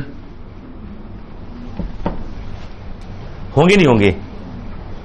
जब ये T इनवेरिएंट है तो WI पे इंड्यूस हो जाएंगे सारे, पक्का. Then CTX, what is that? Is equal to product CT cap IX. समझ रहे हैं ना? ये होता है. और ऐसा क्यों हो रहा है? छोटा मैट्रिसेस सिमिलर हो सकती हैं, ऑपरेटर तो एक ही होता है ना. आप मैट्रिक्स दुनिया भर की कभी इस बेसिस में कभी उस बेसिस में ये सब निकालते रहते हो. हम किसी भी एक बेसिस में मैट्रिक्स निकाल लें, किसी भी एक बेसिस में, तो टी नोन हो गया. तो उस मैट्रिक्स की जो कटिस पॉलिनॉमियल होती है वही तो टी की होगी, चाहे बेसिस चेंज करते रहो. सिमिलर मैट्रिक्स हैव सेम कटिस पॉलिनॉमियल, सेम मिनिमल पॉलिनॉमियल. तो यहां देखा जाए कि if S1, S2 and Sk are basis for W1, W2 and WK respectively, ठीक, then S equal to union Si is a basis for V. Direct sum जब बनता है तो वेक्टर स्पेस की बेसिस का यूनियन ले लीजिए, उसका बेसिस बन जाता है. इन सब की बेसिस का यूनियन से हमारा वो बन जाएगा. डन, ठीक है. अब इसी में now if Si equal to xi1, xi2 and so on xi are, यहां i1 2 ri, तो S1 मतलब S1 क्या हो जाएगा? x11, x12, x1 r1, ठीक, and so on. Now then matrix A of T S क्या आएगी बताओ? ये कैसे निकालेंगे? अब देखिएगा, इसी टी की मैट्रिक्स निकालना हो इस बेसिस में कैसे निकालते हैं? सबसे पहले वेक्टर की इमेज फर्स्ट कॉलम, दूसरे की image second column and so on. तो पहले तो क्या आएगा? TX1 1 इसमें समझ रहे? एस में कौन कौन से एलिमेंट है? S11 ये आएगा A11X 11 plus A12X A21 X12 and so on A R1 1 X1 R1। क्यों? क्योंकि ये किसका एलिमेंट है? W1 का। किसका एलिमेंट है ये? W1 का। और W1 क्या है? टी इनवेरिएंट, तो W1 की बेसिस से बन जाएगा। और प्लस जीरो सारा जीरो ऐसे होगा। What is first column? इसमें यही R1 एंट्रीज आएंगी, सेकंड कॉलम भी R1 एंट्रीज आएंगी, थर्ड कॉलम में जब तक यहां रहेंगे तो फर्स्ट जो R1 कॉलम है उसके सारी एंट्री क्या हो जाएंगी? जीरो। और ऐसे जब आप X and so on X आप 21 निकालेंगे तो ये सब 0 0 0 प्लस B यहां पर 1 1 X21 ये 1 1 1 2 1 थे, अब 2 से स्टार्ट हो रहा है। 2 1 plus B 2 1 X2 2 2 plus B 3 1 X 2 3 and so on. कहां तक जाएंगे? ये किसके हो गए? दूसरा S2 वाला। ये किसके हैं? S1 वाले। इसके आगे आएंगे किसके? S2 वाले। तो इसके इधर वाले जीरो जाएंगे, उसके आगे वाले जीरो। इतने पैकेट आएगा एंड सो ऑन। तो जो मैट्रिक्स आ रही है, अब देखना मैट्रिक्स का पहला कॉलम क्या आएगा? पहला कॉलम A11 एंड यहां तक आएंगे, फिर 0 0 0, फिर यहां से यहां तक ऐसे और पाके जीरो। अगले में शुरू यहां से यहां तक जीरो, यहां बनेगा, उसके आगे जीरो। उसके अगले में यहां से यहां तक जीरो, उसके आगे बनेगा, उसके आगे जीरो एंड सो ऑन। ये मैट्रिक्स है, ये मैट्रिक्स है, isn't it? So then in this way this is going to be matrix A is going to be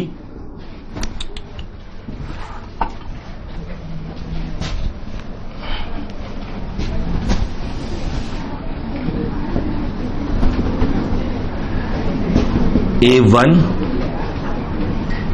0 0 0 A2 and so on AK। ये जो आ रही है ना मैट्रिक्स, ये मैट्रिक्स किसकी आ रही है? ये A where A1 AI is T cap I S I S I। ये आप इन W1 W2 पे मैट्रिक्स निकाल लीजिए और यही कर दीजिए। ये डायगोनल मैट्रिक्स नहीं है, कॉल्ड ब्लॉक डायगोनल मैट्रिक्स। ये ब्लॉक डायगोनल मैट्रिक्स आती है। यहां पर ये ब्लॉक है। इवन ऑर्डर कितना है? Order of A1 dimension W1, order of A2। What is A1? The matrix of restriction over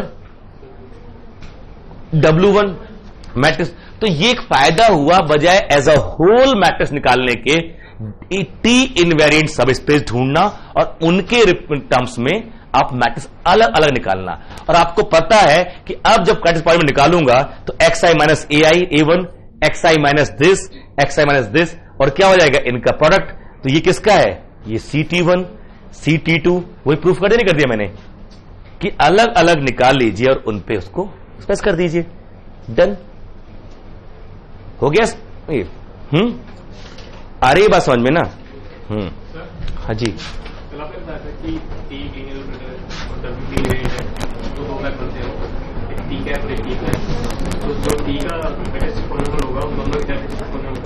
product होगा।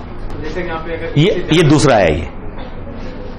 ये एक से ज्यादा टी वेट है तो उसको W1 है, W1 का हमने टी कैप निकाल दिया, उसका W1 plus W2 plus W3 है ना, तो W2 प्लस W3 एक मान लो और इसको मान लो दूसरा।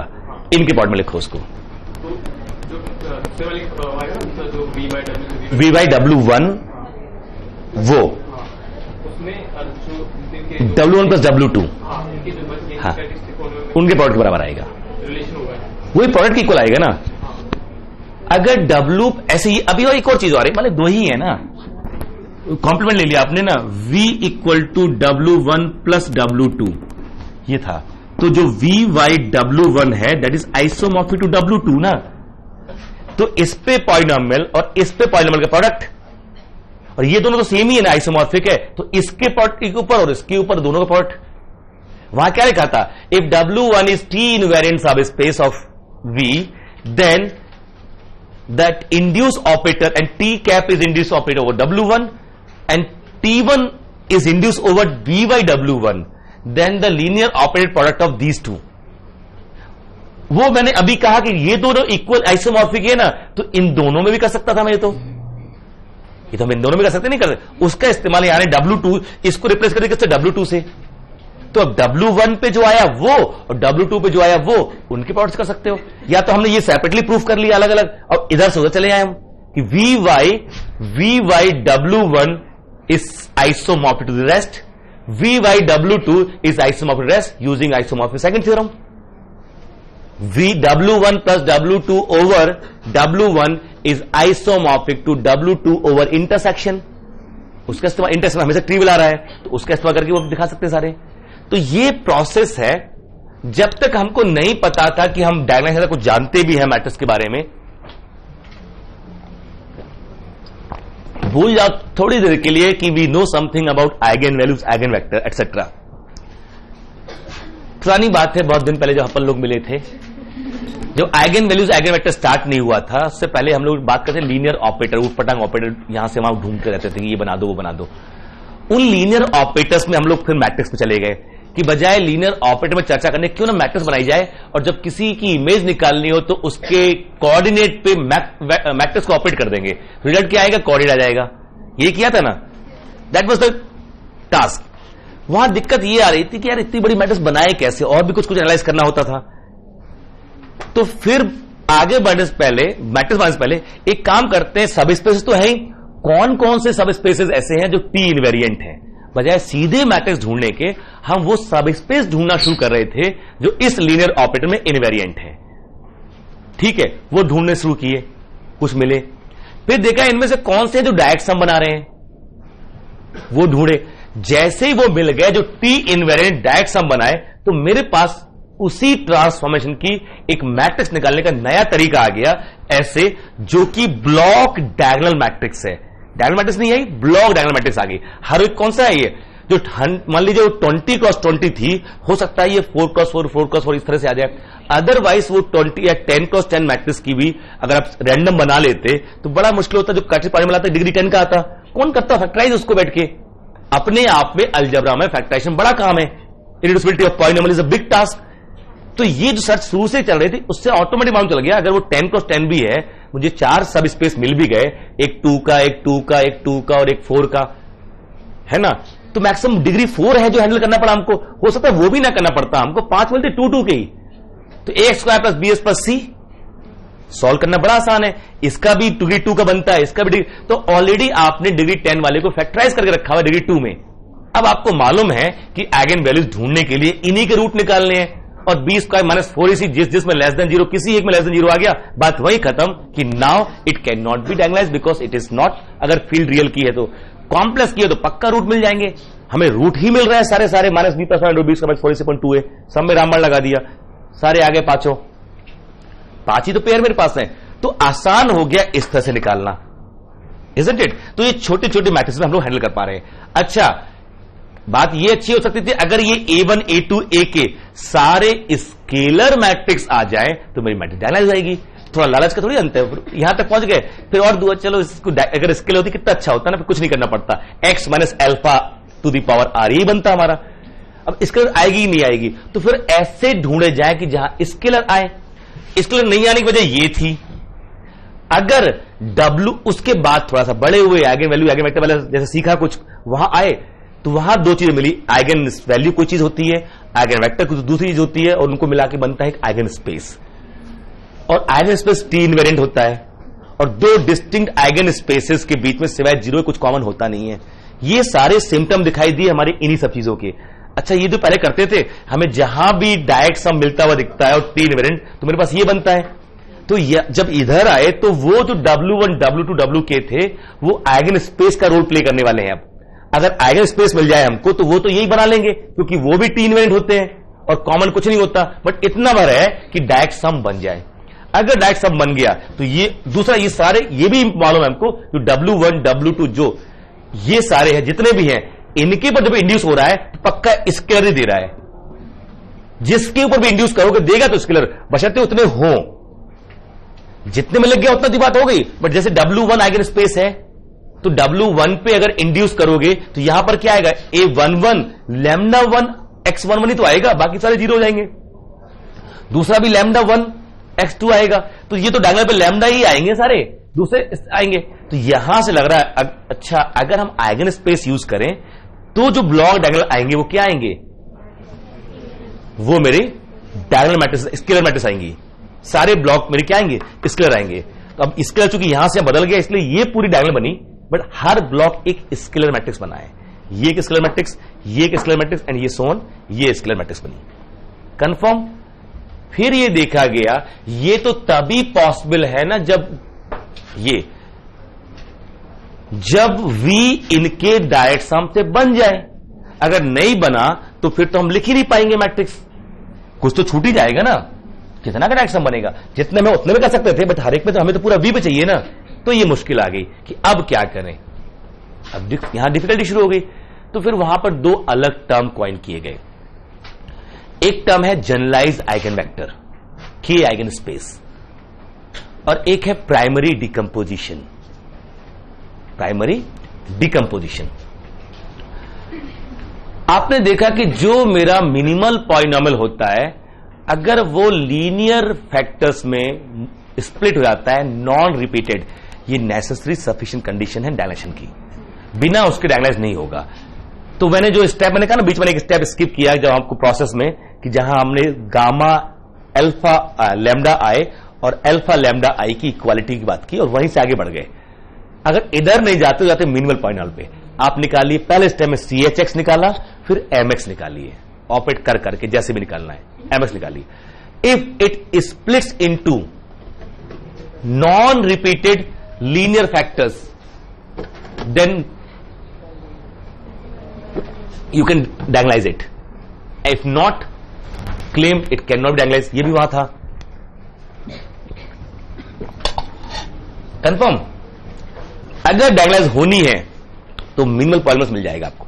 अगर वो स्प्लिट हो गया लीनियर फैक्टर्स में, आइडियल पॉइंट में हुआ ना x into x minus one, इनवर्टिव में हुआ ना x into x minus one x plus one, अगर हो गया तो वही प्रोसेस खत्म। Claim yes it can be diagonalize, नहीं हुआ तो वही प्रोसेस खत्म, it can not be diagonalize. But जब आगे कहना है कि चलो ठीक है डायगोनलाइज नहीं हो रही है, कुछ तो करके बताओ ना, ऐसे छोड़ दोगे मैट्रिक्स, ये भी तो कोई चीज होती है। तो ठीक है, अब आइगन स्पेस नहीं ढूंढेंगे हम, जनरलाइज्ड आइगन स्पेस ढूंढेंगे। के स्पेस बोलते हैं उसको, के आइगन स्पेस बोलेंगे। ना के आइगन स्पेस, वो के आइगन स्पेस क्या देंगे हमको, वो मुझे ये देंगे। ये आइगन स्पेस नहीं होते, ये के आइगन स्पेस होते हैं। हर आइगन वेक्टर के आइगन वेक्टर तो है, बट हर के आइगन वेक्टर जरूरी नहीं है। अब ये टर्म थोड़ा दुखी कर रहा है, व्हाट इज के आइगन वेक्टर, के स्पेस, एक आगे की टर्म है। प्रोसेस समझ में आ रहा है हमारी रिक्वायरमेंट क्या है। अपने आप को टफ से टफर जोन में लेके जा रहे हैं हम। सिंपल हो गया तो ठीक है, कर दिया हमने सब कुछ, लेकिन अब अगर डायगोनलाइज नहीं हुई तो क्या करना चाहिए। सेकंड स्टेप आता है ब्लॉक डायगोनलाइजेशन। ठीक है, आइगन स्पेस नहीं मिले ना, हम कुछ और टी इनवेरिएंट ढूंढेंगे। वो जो टी इनवेरिएंट होते हैं वो कौन से होते हैं, तो सबसे रिगरस प्रोसेस जो है ना, वो मैं आपको बस बता देता हूं। सबसे जो रिगरस प्रोसेस है वो जो मिनिमल पॉलिनॉमियल है ना, मिनिमल पॉलिनॉमियल, उसको देखो। मिनिमल पॉलिनॉमियल क्या है, मिनिमल पॉलिनॉमियल लिखा मैंने आपको, देखिएगा इसको, ये product MRX NR R very from 1 to K, ये है। अगर सारे NR 1 हो जाए और इनकी डिग्री सबकी 1 हो जाए, done. Where this is irreducible, MRX is irreducible. Degree 1 का भी हो सकता है, डिग्री 2 का, किसी irreducible over the field F। समझ रहे, जैसे अभी हमने लिखा था x² + 1 इंटू x - 1 x + 1। अगर मेरी फील्ड रियल की है तो यही CHX है और यही मेरा मिनिमल है। अगर ये स्क्वायर कर दूं मैं, और मेरी मैट्रिक्स 6 × 6 की हो गई, अब 4 2 6, ये CHX है तो मिनिमल के पास 2 चांस। अगर ये CHX है तो मिनिमल के पास 2 चांस हैं। एक, ठीक है, अगर ये CHX क्लेम कर रहा हूं तो यहां पर या तो ये होगा, ये दो तो फैक्टर होंगे, या ये होगा या ये भी हो जाएगा।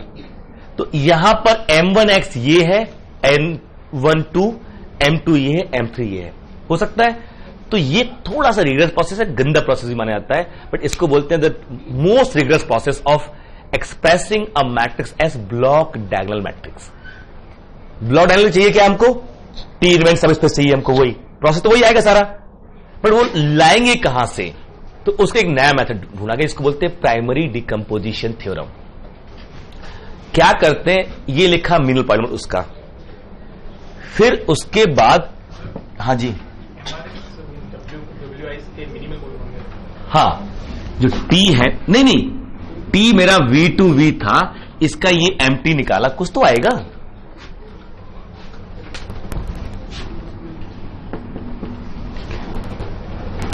अगर वो उससे कंफ्यूजन, W तो है ही नहीं अभी हमारे पास ना, मुझे T दिया गया था बेसिसली, मैट्रिक्स कैसे भी निकाल के ये निकाल लिया, मैट्रिक्स दी गई थी हमको, हमने सीधे ये निकाल लिया। वही कैसे? रिग्रेस प्रोसेस से गुणा भाग किया, फैक्टराइज किया, जो आए उसमें देखे कितने की जरूरत है, रख के देखा जीरो हो रहा है कि नहीं हो रहा है। यही तो करेंगे ना हम। अगर मान लीजिए x square plus 1 whole square into x minus 1 into x minus 2, ये मेरा CHX है, तो मैं एक बार इसमें रखूंगा। अगर ये जीरो हो गया, यहां a square plus I a minus I a plus minus 2i, अगर जीरो मैट्रिक्स आ गई तो ये बन गया, और नहीं आई तो फिर रखना थोड़ी है, फिर तो मालूम है ये बन गया, एक ही बार चेक करना पड़ा ना हमको, पक्का। तो यहां से निकाला है actually, that's why I am saying it a rigorous process. ठीक, हम कोशिश करें जितना डिफिकल्ट हो सके हो जाए, एक बार निपट ही जाए, ठीक है? कुछ लोगों को कंफर्ट जोन में रहने की आदत, थोड़ा सा डिफिकल्ट होता है तो ऐसे ऐसे करना शुरू कर देते हैं, ऐसे यहां से लाइन बनना शुरू होती है, क्या टेंशन है? ठीक है, ये थेटिकली तो यही होगा ना, ये हो गया। आप देखिएगा, मैं आज जेसी फॉर्म का आइडिया देके जाऊंगा, ऐसे नहीं छोड़ूंगा मैं आपको, ठीक है? ये बहुत आगे मालूम घड़ी, अभी ये 10 मिनट हो गया। MTX जो है ये बन गया, ठीक है? इससे ना एक काम करो, किसी भी पॉलिनॉमियल में आप T रिप्लेस कर सकते हो, तो एक नया ऑपरेटर बन जाता है ना? देखना ये N1 N2 कितने हैं, K तक फैक्टर्स है ना, एक मैं P R डिफाइन कर रहा हूं as P R T raise to power NR, इसमें रख दिया पूरा, इसमें रख दिया पूरा, ये बन गया ना। मान लीजिए मेरा होता है x, वही जब x स्क्वायर प्लस 1 स्क्वायर होता है, ये P1 into x minus 1 P2 into x minus 2 P3, तो मेरा T1 क्या आया? T square plus I whole square, यानी T raise power 4 plus I plus 2T square, ये मेरा T1 है। What is T2? T minus I, T3 T minus 2I, बनेंगे ये रख दिए इसमें से। इनके जो कर्नेल आएंगे ना, इनके जो कर्नेल आएंगे, किसके? T1 T2 T3, इनके जो कर्नेल आएंगे वो T इनवेरिएंट है। दिस इंटरेस्टिंग, जो NT1 and if W1 equal to N of T1, W2 equal to N of T2 and W3 equal to N of T3, मान लीजिए, then these W1, W2, W3 are T invariant subspaces and more importantly ये भी हो जाएगा, यानी अब वो block डायगोनलाइज पक्का हो जाएगी। एक तरीका ये ढूंढा हमने, वो W1, W2, W3 ढूंढने का। अब फिर समझिए मेरा प्रोसेस, वर्ड भी लीजिए, चीजों को लेकर बहुत कॉम्प्लेक्स नहीं होना होता कि यार कैसे करें कैलकुलेट, प्रोसेस सामने है, फुर्सत से है, रिसर्च कर रहे हैं, रखना शुरू करेंगे, हो जाएगा। एग्जाम में वो रिसर्च पेपर नहीं आता, सिंपल सिंपल वर्ड्स आते हैं, सिंपल क्वेश्चंस आते हैं, बट प्रोसेस दिमाग में होता है हमारे ना 2 और 2 का एलसीएम निकालने का प्रोसेस क्या है, 4 तो नहीं आता, नहीं ऐसे तो प्रोसेस तो होता है। ये आसान लग रहा है, बट वो से ये भी आसान बन जाएगा आपके लिए। आपको प्रोसेस तो पता होना चाहिए कि टास्क मेरा ये होगा अब कि मुझे एक लीनियर ऑपरेटर या मैट्रिक्स दी जाए, उसके मैं सिमिलर मैट्रिक्स ढूंढ रहा हूं जो या तो डायगोनल हो, और डायगोनल ना भी हो तो ब्लॉक डायगोनल तो कम से कम हो ना, कि मुझे पूरी मैट्रिक्स की कट स्क्वायर निकालने से अच्छा है, आगे निकालने से अच्छा है कि ये कुछ और भी कुछ एनालाइज करना पड़ता है आगे, तो टुकड़ों में कर सकूं। तो एक तरीका तो मुझे ये मालूम चला कि मान लीजिए ठीक है ये आ गया, अगर मुझे मिनिमल पॉलीनॉमियल मालूम है ना, जो सिंथेटिक डिवीजन प्रोसेस निकाल सकता हूं मैं। तो उससे हम क्या करें, ये मिनरल पॉलीमर आ गया। अब अगर ये आ गया यहां पर, तो इसमें से जो इरिड्यूसिबल फैक्टर्स है ना, हर एक से ये बनाना शुरू करो, एक एक बनेगा। जैसे अगर ये बना तो ये आ गया, ये बन जाएंगे, ये नए ऑपरेटर आ गए, इनके नल स्पेस निकालो, नल स्पेस, इनके जो नल स्पेस निकालोगे वो टी इनवेरिएंट आएंगे, वही टी मैट्रिक्स जो आपकी दी हुई थी वो टी इनवेरिएंट आएंगे और साथ में वी का डायरेक्ट सम बनाएंगे। और अब क्या होगा कि जो W1 पे ये टी इनवेरिएंट है, तो इस पे जो मैट्रिक्स आएगी, इस पे जो मैट्रिक्स आएगी, इस पे जो मैट्रिक्स आएंगी, वही ब्लॉक बना देंगे किसकी मैट्रिक्स का, टी का। और इस पे मैट्रिक्स का करेक्ट फॉर्मूला क्या होगा, खुद यही होगा, ऑटोमेटिकली वही है। दूसरे का ये आएगा, तीसरे का ये ऑटोमेटिकली आ जाएगा, तो इनकी प्रोडक्ट से क्या बन जाएगी, टी बन जाएगी। इसको बोलते हैं प्राइमरी डिकम्पोजिशन थ्योरम। ठीक है, मैं ये नहीं लिखा रहा हूं, आपको दिवाली के बाद लिखाएंगे, बट अब जस्ट ट्राइंग टू एक्सप्लेन कि हमारा आइगन वेक्टर्स वाला कॉन्सेप्ट जो चल रहा है अभी, उसके आगे बढ़ सकते हैं हम लोग। हाँ क्या, एग्जैक्टली वही है। वहां पर अब क्या ढूंढ रहे थे, वहां पे WI पहले से नोन थे, यहां WI पहले बताए कौन से WI लेना चाहिए आपको। पहले हमने कहा ना, if W1, W2, WK are T invariant subspaces forming direct sum of V, then the matrix can be block written in block direct form. ये W1, W2 आएंगी कहां से, तो एक तरीका ये ढूंढा कि क्यों ना यहां से देखे क्या होता है। ये प्रोसेस बताएंगे, सारा प्रूफ हो जाएगा 1 by 1 कि ये क्यों टी इनवेरिएंट है, क्यों डायरेक्ट सम बना रहे हैं, सब प्रूफ हो जाएगा automatically. It's not a big deal. पहले तो असर्शन क्लेम करें ना हम। मेरा असर्शन ये है कि मिनिमल पॉलिनोमियल को इरिड्यूसिबल फैक्टर्स में लिखो आप अलग अलग एक साथ, उसकी सारी पावर एक साथ। जैसे ये मैंने एग्जांपल साथ में इसलिए उठा लिया, एक ये 3 बने, इनसे 3 ऑपरेटर बनेंगे, उसमें टी रिप्लेस करके, किसी भी पॉलीमर टी रिप्लेस करके तो नया ऑपरेटर बन जाता है P of T।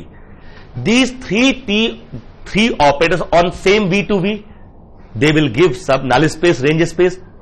Their null spaces are subspaces of V. Then further you prove these 3 subspaces, null spaces, these 3 subspaces are T invariant 1। एक तो ये प्रूफ करते हो, और दूसरा V इनके डायरेक्ट सम से लिख जाएगा। जैसी दोनों चीजें प्रूफ कर दी आपने, तो अब वो पिछला वाला प्रोसेस वहां पे लौट जाओ। पहले तो WI ढूंढ लिए ना, अब ये प्रोसेस मुझे मालूम है कि अगर W1, W2, W3 T invariant है, तो जो V की T की मैट्रिक्स होगी respect to basis of this union this union this, वो क्या बन जाएगी, block diagonal A1, A2, A3 बन गई। तो हमने इसको ब्लॉक डायगोनलाइज कर दिया, इसको ब्लॉक। तो एक ये प्रोसेस है ढूंढने का, एक तो ये प्रोसेस है ढूंढने का। ठीक है, इस प्रोसेस में ये जो आपने लिखा है मैट्रिक्स ब्लॉक डायगोनलाइज हो गई, यहां पर आगे वाले जरूरी नहीं मिले ये प्रोसेस। और अब इसकी देखिए, इस प्रोसेस की ब्यूटी देखिए कि इसमें आगे वाले जरूरी नहीं मिलना, x² + 1 है तब भी तो हो रहा है ना। यहां ब्लॉक आया, आगे वाले थोड़ी आई है, यहां पर जो मैट्रिक्स आई होगी, ये तो मैट्रिक्स होगी 3 × 3 मान ली, यहां पर ये कितनी 4, तो ये 4 × 4 मैट्रिक्स ही बनी होगी, उसका करस्पॉन्डिंग कहां डायगोनल होगी। वो आगे वैल्यू नहीं भी आ रही है तब भी हमने ब्लॉक वाइज डायगोनलाइज कर लिया, नहीं कर लिया, इजंट इट। एक तो ये हिस्सा, इसका भी एक बेसिक वर्जन ये आता है, अगर आगे वैल्यू मिल जाए और डायगोनलाइज नहीं हो रही है, आगे वैल्यू तो मिल रही है, डायगोनलाइज नहीं हो रही है, मतलब वो ये पावर का, ये सारे लीनियर फैक्टर तो है, ये सारे लीनियर फैक्टर है, बट NR, N1, N2 कम से कम एक जो है वो 1 नहीं है। When it can be diagonalized? If and only if minimal polynomial contains non-repeated linear factor. So they all are linear. All are linear. At least one of NR is not 1, तो repeat कर गया, तो now it cannot be diagonalized. But certainly it can be block diagonalized इस method से भी, block diagonalized तब भी हो जाएगी। बट यहां जब ब्लॉक डायगोनलाइज करते हो ना, थोड़ा सा एक काम और कर लेते हो यहां पर कि हाँ जी,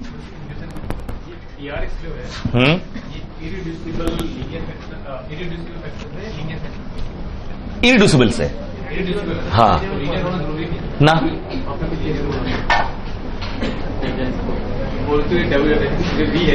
ये हमेशा डायरेक्ट सम लिख सकते हैं,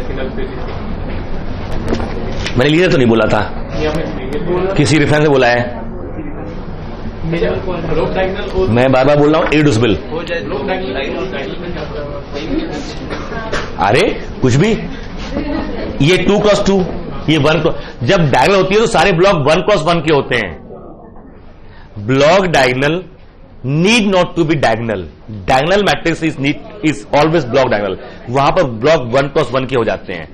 और मैं जब ये डिस्कस कर रहा था कि this is minimal polynomial, these are irreducible, may be of degree 1, need not to be a degree 1।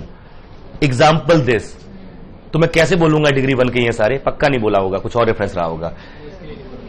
हाँ, इसके लिए नहीं बोला होगा, ये तो बेसिस यही है। इसके बाद ऐसे बढ़ते बढ़ते ये बन के मैंने बताया कि ये भी एक प्रोसेस है ब्लॉक डायगोनलाइज करने का। आप कहोगे मैं एल्गोरिथम लिखा दूंगा ये प्राइमरी डिकम्पोजिशन थ्योरम की, हम लोग नहीं पढ़ते बीएससी एमएससी में इन चीजों को, यहां भी नहीं पढ़ना है। यहां उसका एसेंस निकालना है कि इससे क्या इंप्लाई कर सकते हैं हम, कुछ कोई एक हिस्सा, कुछ आपको वर्ड भी मिल जाएगा, टॉपिक समझ में आएगा, ये टॉपिक है मेरा। मुझे एक मैट्रिक्स दी गई है, यानी टी दिया गया है, मैट्रिक्स पता नहीं कैसी गंदी सी मैट्रिक्स किसी बेसिस में दी गई है, हमको उस किसी और बेसिस में नई मैट्रिक्स निकालनी है। मुझे पता है P inverse AP equal to B बन जाता है, शुरू में सीखा था चेंज ऑफ बेसिस फार्मूला। तो उसने एक मैट्रिक्स दे दी किसी और बेसिस में, मुझे किसी और बेसिस में निकालनी है। टास्क क्या है, क्यों निकालनी है? कि मैं ऐसी बेसिस ढूंढ रहा हूं जिसमें ये जो मैट्रिक्स नई वाली आएगी तो सिमिलर मैट्रिक्स उसके ये डायगोनल हो जाए। अब ढूंढने से पहले एग्जिस्टेंस कंफर्म करेंगे नहीं करेंगे? तो एग्जिस्टेंस कंफर्म करेंगे, वो पंचायत लिखी पूरी एल्गोरिथम कि एग्जिस्ट करती है कि नहीं करती है, वो n L I eigen vector ये वो करते करते करते ताकि डायगोनल ढूंढ रहे थे। सारी कंडीशन मिल गई, उसमें कुछ तो नेसेसरी सफिशिएंट है, जैसे n L I eigen vectors A M equal to G M, minimal polynomial must have non repeated distinct linear factors, linear polynomials degree 1, ये होना चाहिए।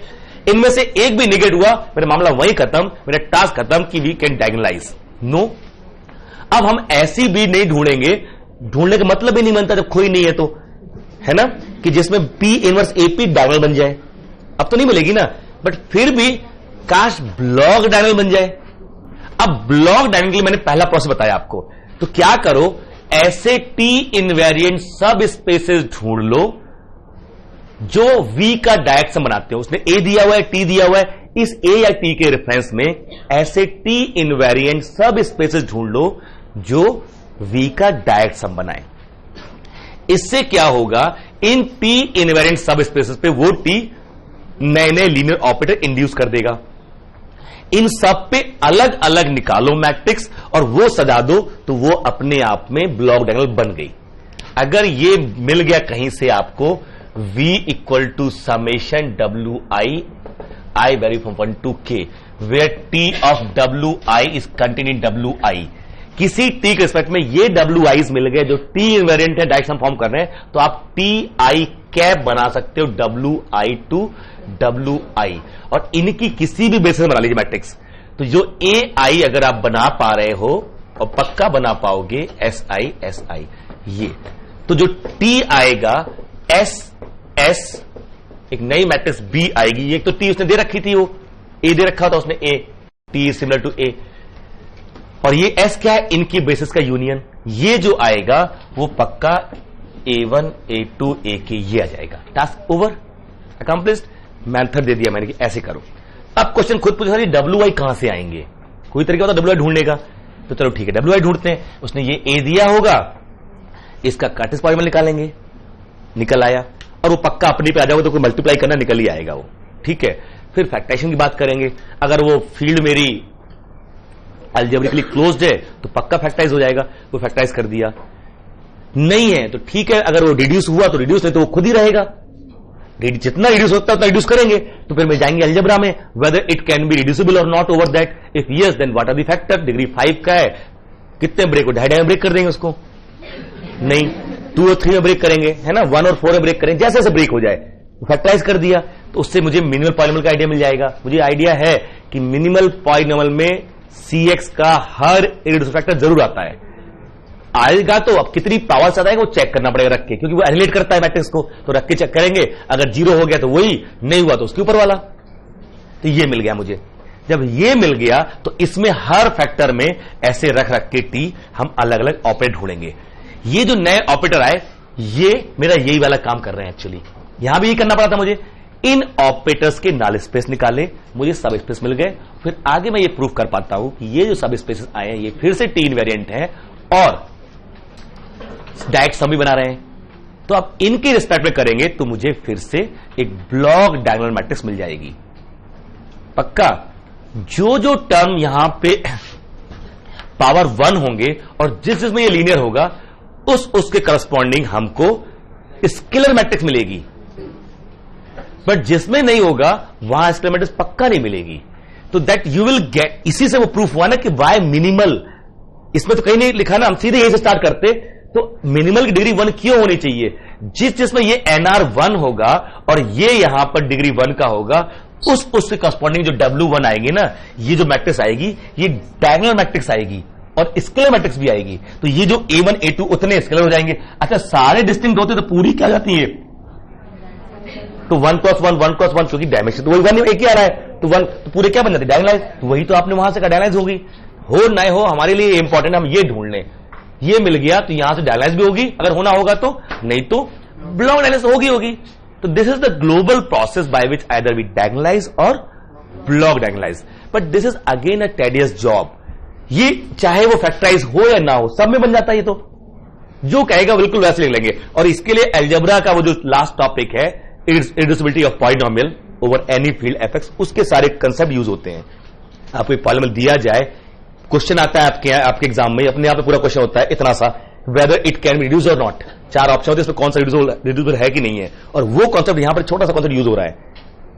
ये क्वेश्चन बड़ा क्वेश्चन है, ये क्वेश्चन बड़ा क्वेश्चन है। तो आप समझ गए इस बात को। फिर लोगों को इससे भी आपत्ति आई कि यार जब वो फैक्टराइज हो जाता था, फील्ड मेरी क्लोज है पूरी, तो उसमें बताओ उसमें कैसे निकालेंगे? Product x minus lambda I N I, ये मेरा CX है, सारे रिड्यूस हो गए, कोई रिड्यूस फैक्टर नहीं है। क्या है? डिग्री 1 ही है, सबकी डिग्री 1 है।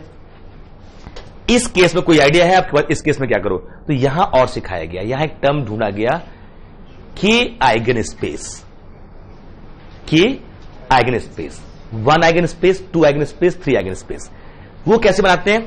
यहां पे देखिए, एक बनाया TI as T minus lambda I to the power R, ये TI बनाया, ठीक है? नहीं, TR, एक और I भी लगा दो चाहो तो, यहां पे RI। अभी ऐसे छोड़ देते हैं, एक आगे वैल्यू पकड़ ली हमने, 1 पकड़ ली, मान लीजिए 1, और यहां पर बनाया मैंने TR। What is T1? T minus lambda I, T2 T minus lambda square and so on, बनते जाएंगे ना। ये जो आएगा इसके नल स्पेस को, इसके नल स्पेस को बोलते हैं R आइगन स्पेस। इसको R आइगन स्पेस बोलेंगे। किसके नल स्पेस को? इसके नल। जैसे अभी मान लीजिए हमारा तो x minus 1 cube, x minus 2 square, ये पॉलिनोमियल है 5 क्रॉस 5 का। तो x minus lambda I, x minus lambda I square, x minus lambda I cube and so on, बढ़ते चले जाएंगे। तो 1 eigen space, 2 eigen space, K eigen space. तो यहां पर अगर K कर दूंगा तो मुझे क्या मिल जाएगा? ये मिल जाएगा K आइगन स्पेस। दिक्कत नहीं यहां पर। अब जैसे ये K आइगन स्पेस आगे आना शुरू हुए तो हम आगे बढ़ते जाएंगे। आगे आके मिलेगा कि जो null space of TR equal to null space of TR plus 1, मतलब ऐसा K मिल जाए कि ये स्मॉलेस्ट K, तो इस K को बोलते हैं इंडेक्स।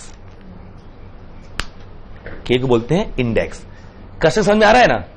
बहुत सारी कहानी उतारी है तो मैं आपको लिखवा दूंगा। जो हमारा डायलेशन प्रोसेस खत्म हो गया है, वी हैव ओवर डायलेशन, कि हम डायलेशन करना जान गए हैं, अब उसको और घुमा फिरा रहे हैं, गंदा करने की कोशिश करें। देखिए नहीं होगा तो क्या हो सकता है, जितना कॉम्प्लेक्स बना सकते हैं वो। जब मुश्किल इतनी आसान हो जाए ना तो मतलब डिफिकल्ट बहुत बढ़ते जाता है ना, या तो छोड़ दो, या फिर अगर वो सीख लिया तो फिर सब सीख लोगे। तो वो डिफिकल्ट वाला पार्ट हम देख रहे हैं कि एक ये भी बना सकते हैं हम लोग। तो एक नया तरीका यहां ढूंढ रहे हैं कि जो ये है ना, इसमें पावर बढ़ाते जा रहे हैं और नए नए ऑपरेटर बनते जाएंगे। किसी भी पॉलिनोमियल रिप्लेस करोगे बनेगा ऑपरेटर। अब कहां बना रख रहे हैं हम लोग? इस तरफ। जैसे यहां पर कोई भी आइगन वैल्यू मिल जाए मुझे, लैम्डा इज आइगन वैल्यू, तो हमने एक TR डिफाइन किया कैसे? T minus lambda I to the power R, power R।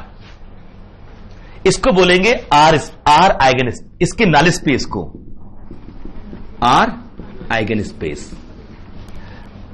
अगर N T R equal to N P R plus 1 हो गया, और हमने देखा था वो कंटेनमेंट अगर जैसे इक्वल हो गया तो ये जो आर आता है या जिस के के लिए आता है, इसको बोलते हैं index of eigen space, R eigen space, जो ये बना रहे हैं हम लोग। और इससे बनता है जनरलाइज्ड आइगन वेक्टर्स। इसका ये जो जहां जाके रुक जाएगा ना, इसको बोलेंगे जनरलाइज्ड आइगन स्पेस, और इसके वेक्टर को बोलते हैं जनरलाइज्ड आइगन वेक्टर। तो एक टर्म समझ में आया, ई अगर r इक्वल टू 1 है, r इक्वल टू 1 है तो क्या मिले, आइगन वेक्टर ही मिल गए। नल स्पेस इसी का नल स्पेस होता है वो।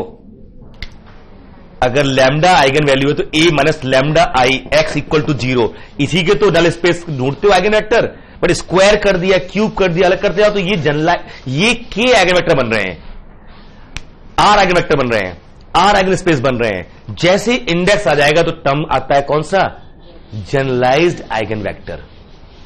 ये उसी का पढ़ो केस आ रहा है, प्राइमरी डिकम्पोजिशन थ्योरम का पढ़ो केस ही बन रहा है, उसमें यहां रख रहे हैं हम लोग। इसे बोलते हैं जनरलाइज्ड आइगन वेक्टर। ठीक है, ऐसे सारे आइगन वैल्यूज के जनरलाइज्ड आइगन स्पेस निकाल लीजिए। जितने भी फैक्टर होंगे हर एक का निकाल पाएंगे हम, पता नहीं कहां तक आ रहा है, n1 तक आ रहा है, उससे पहले आ रहा है, जहां भी इक्वेट कर जाएगा हर एक का निकाल सकते हैं। ये जो आएंगे ये भी टी इनवेरिएंट होंगे, और ये भी डायरेक्ट समर आएंगे वी का। मतलब आपके पास मान लीजिए 3 eigen, x minus lambda 1 n1, x minus lambda 2 n2, x minus lambda 3 और n3, 3 है ये, n1 plus n2 plus n3। पहले इसको उठाएंगे, इसका 1 आइगन स्पेस, 2 आइगन स्पेस, के आइगन स्पेस निकालेंगे।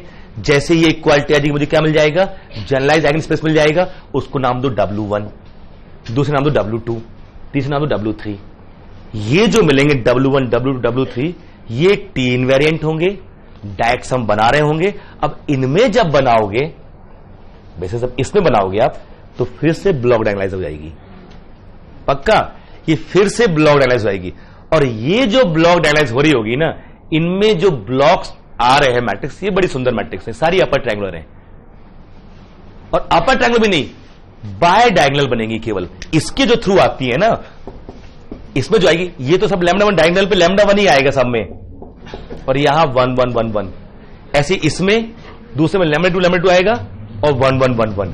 तीसरे में डिपेंडिंग ऑन दिस किस ऑर्डर के बन रहे हैं, क्या बन रहे हैं।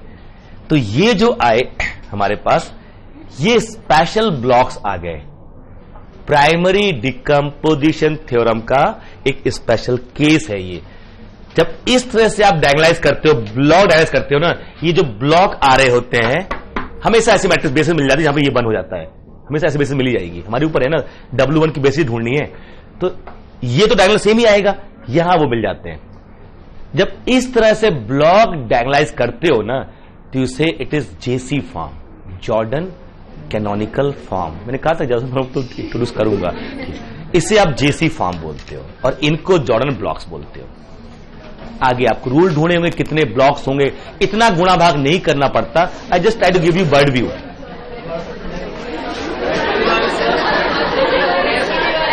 कितने दोस्तों दुष्ट, अरे बोला भी नहीं जान लगे, तुसी ना जाओ।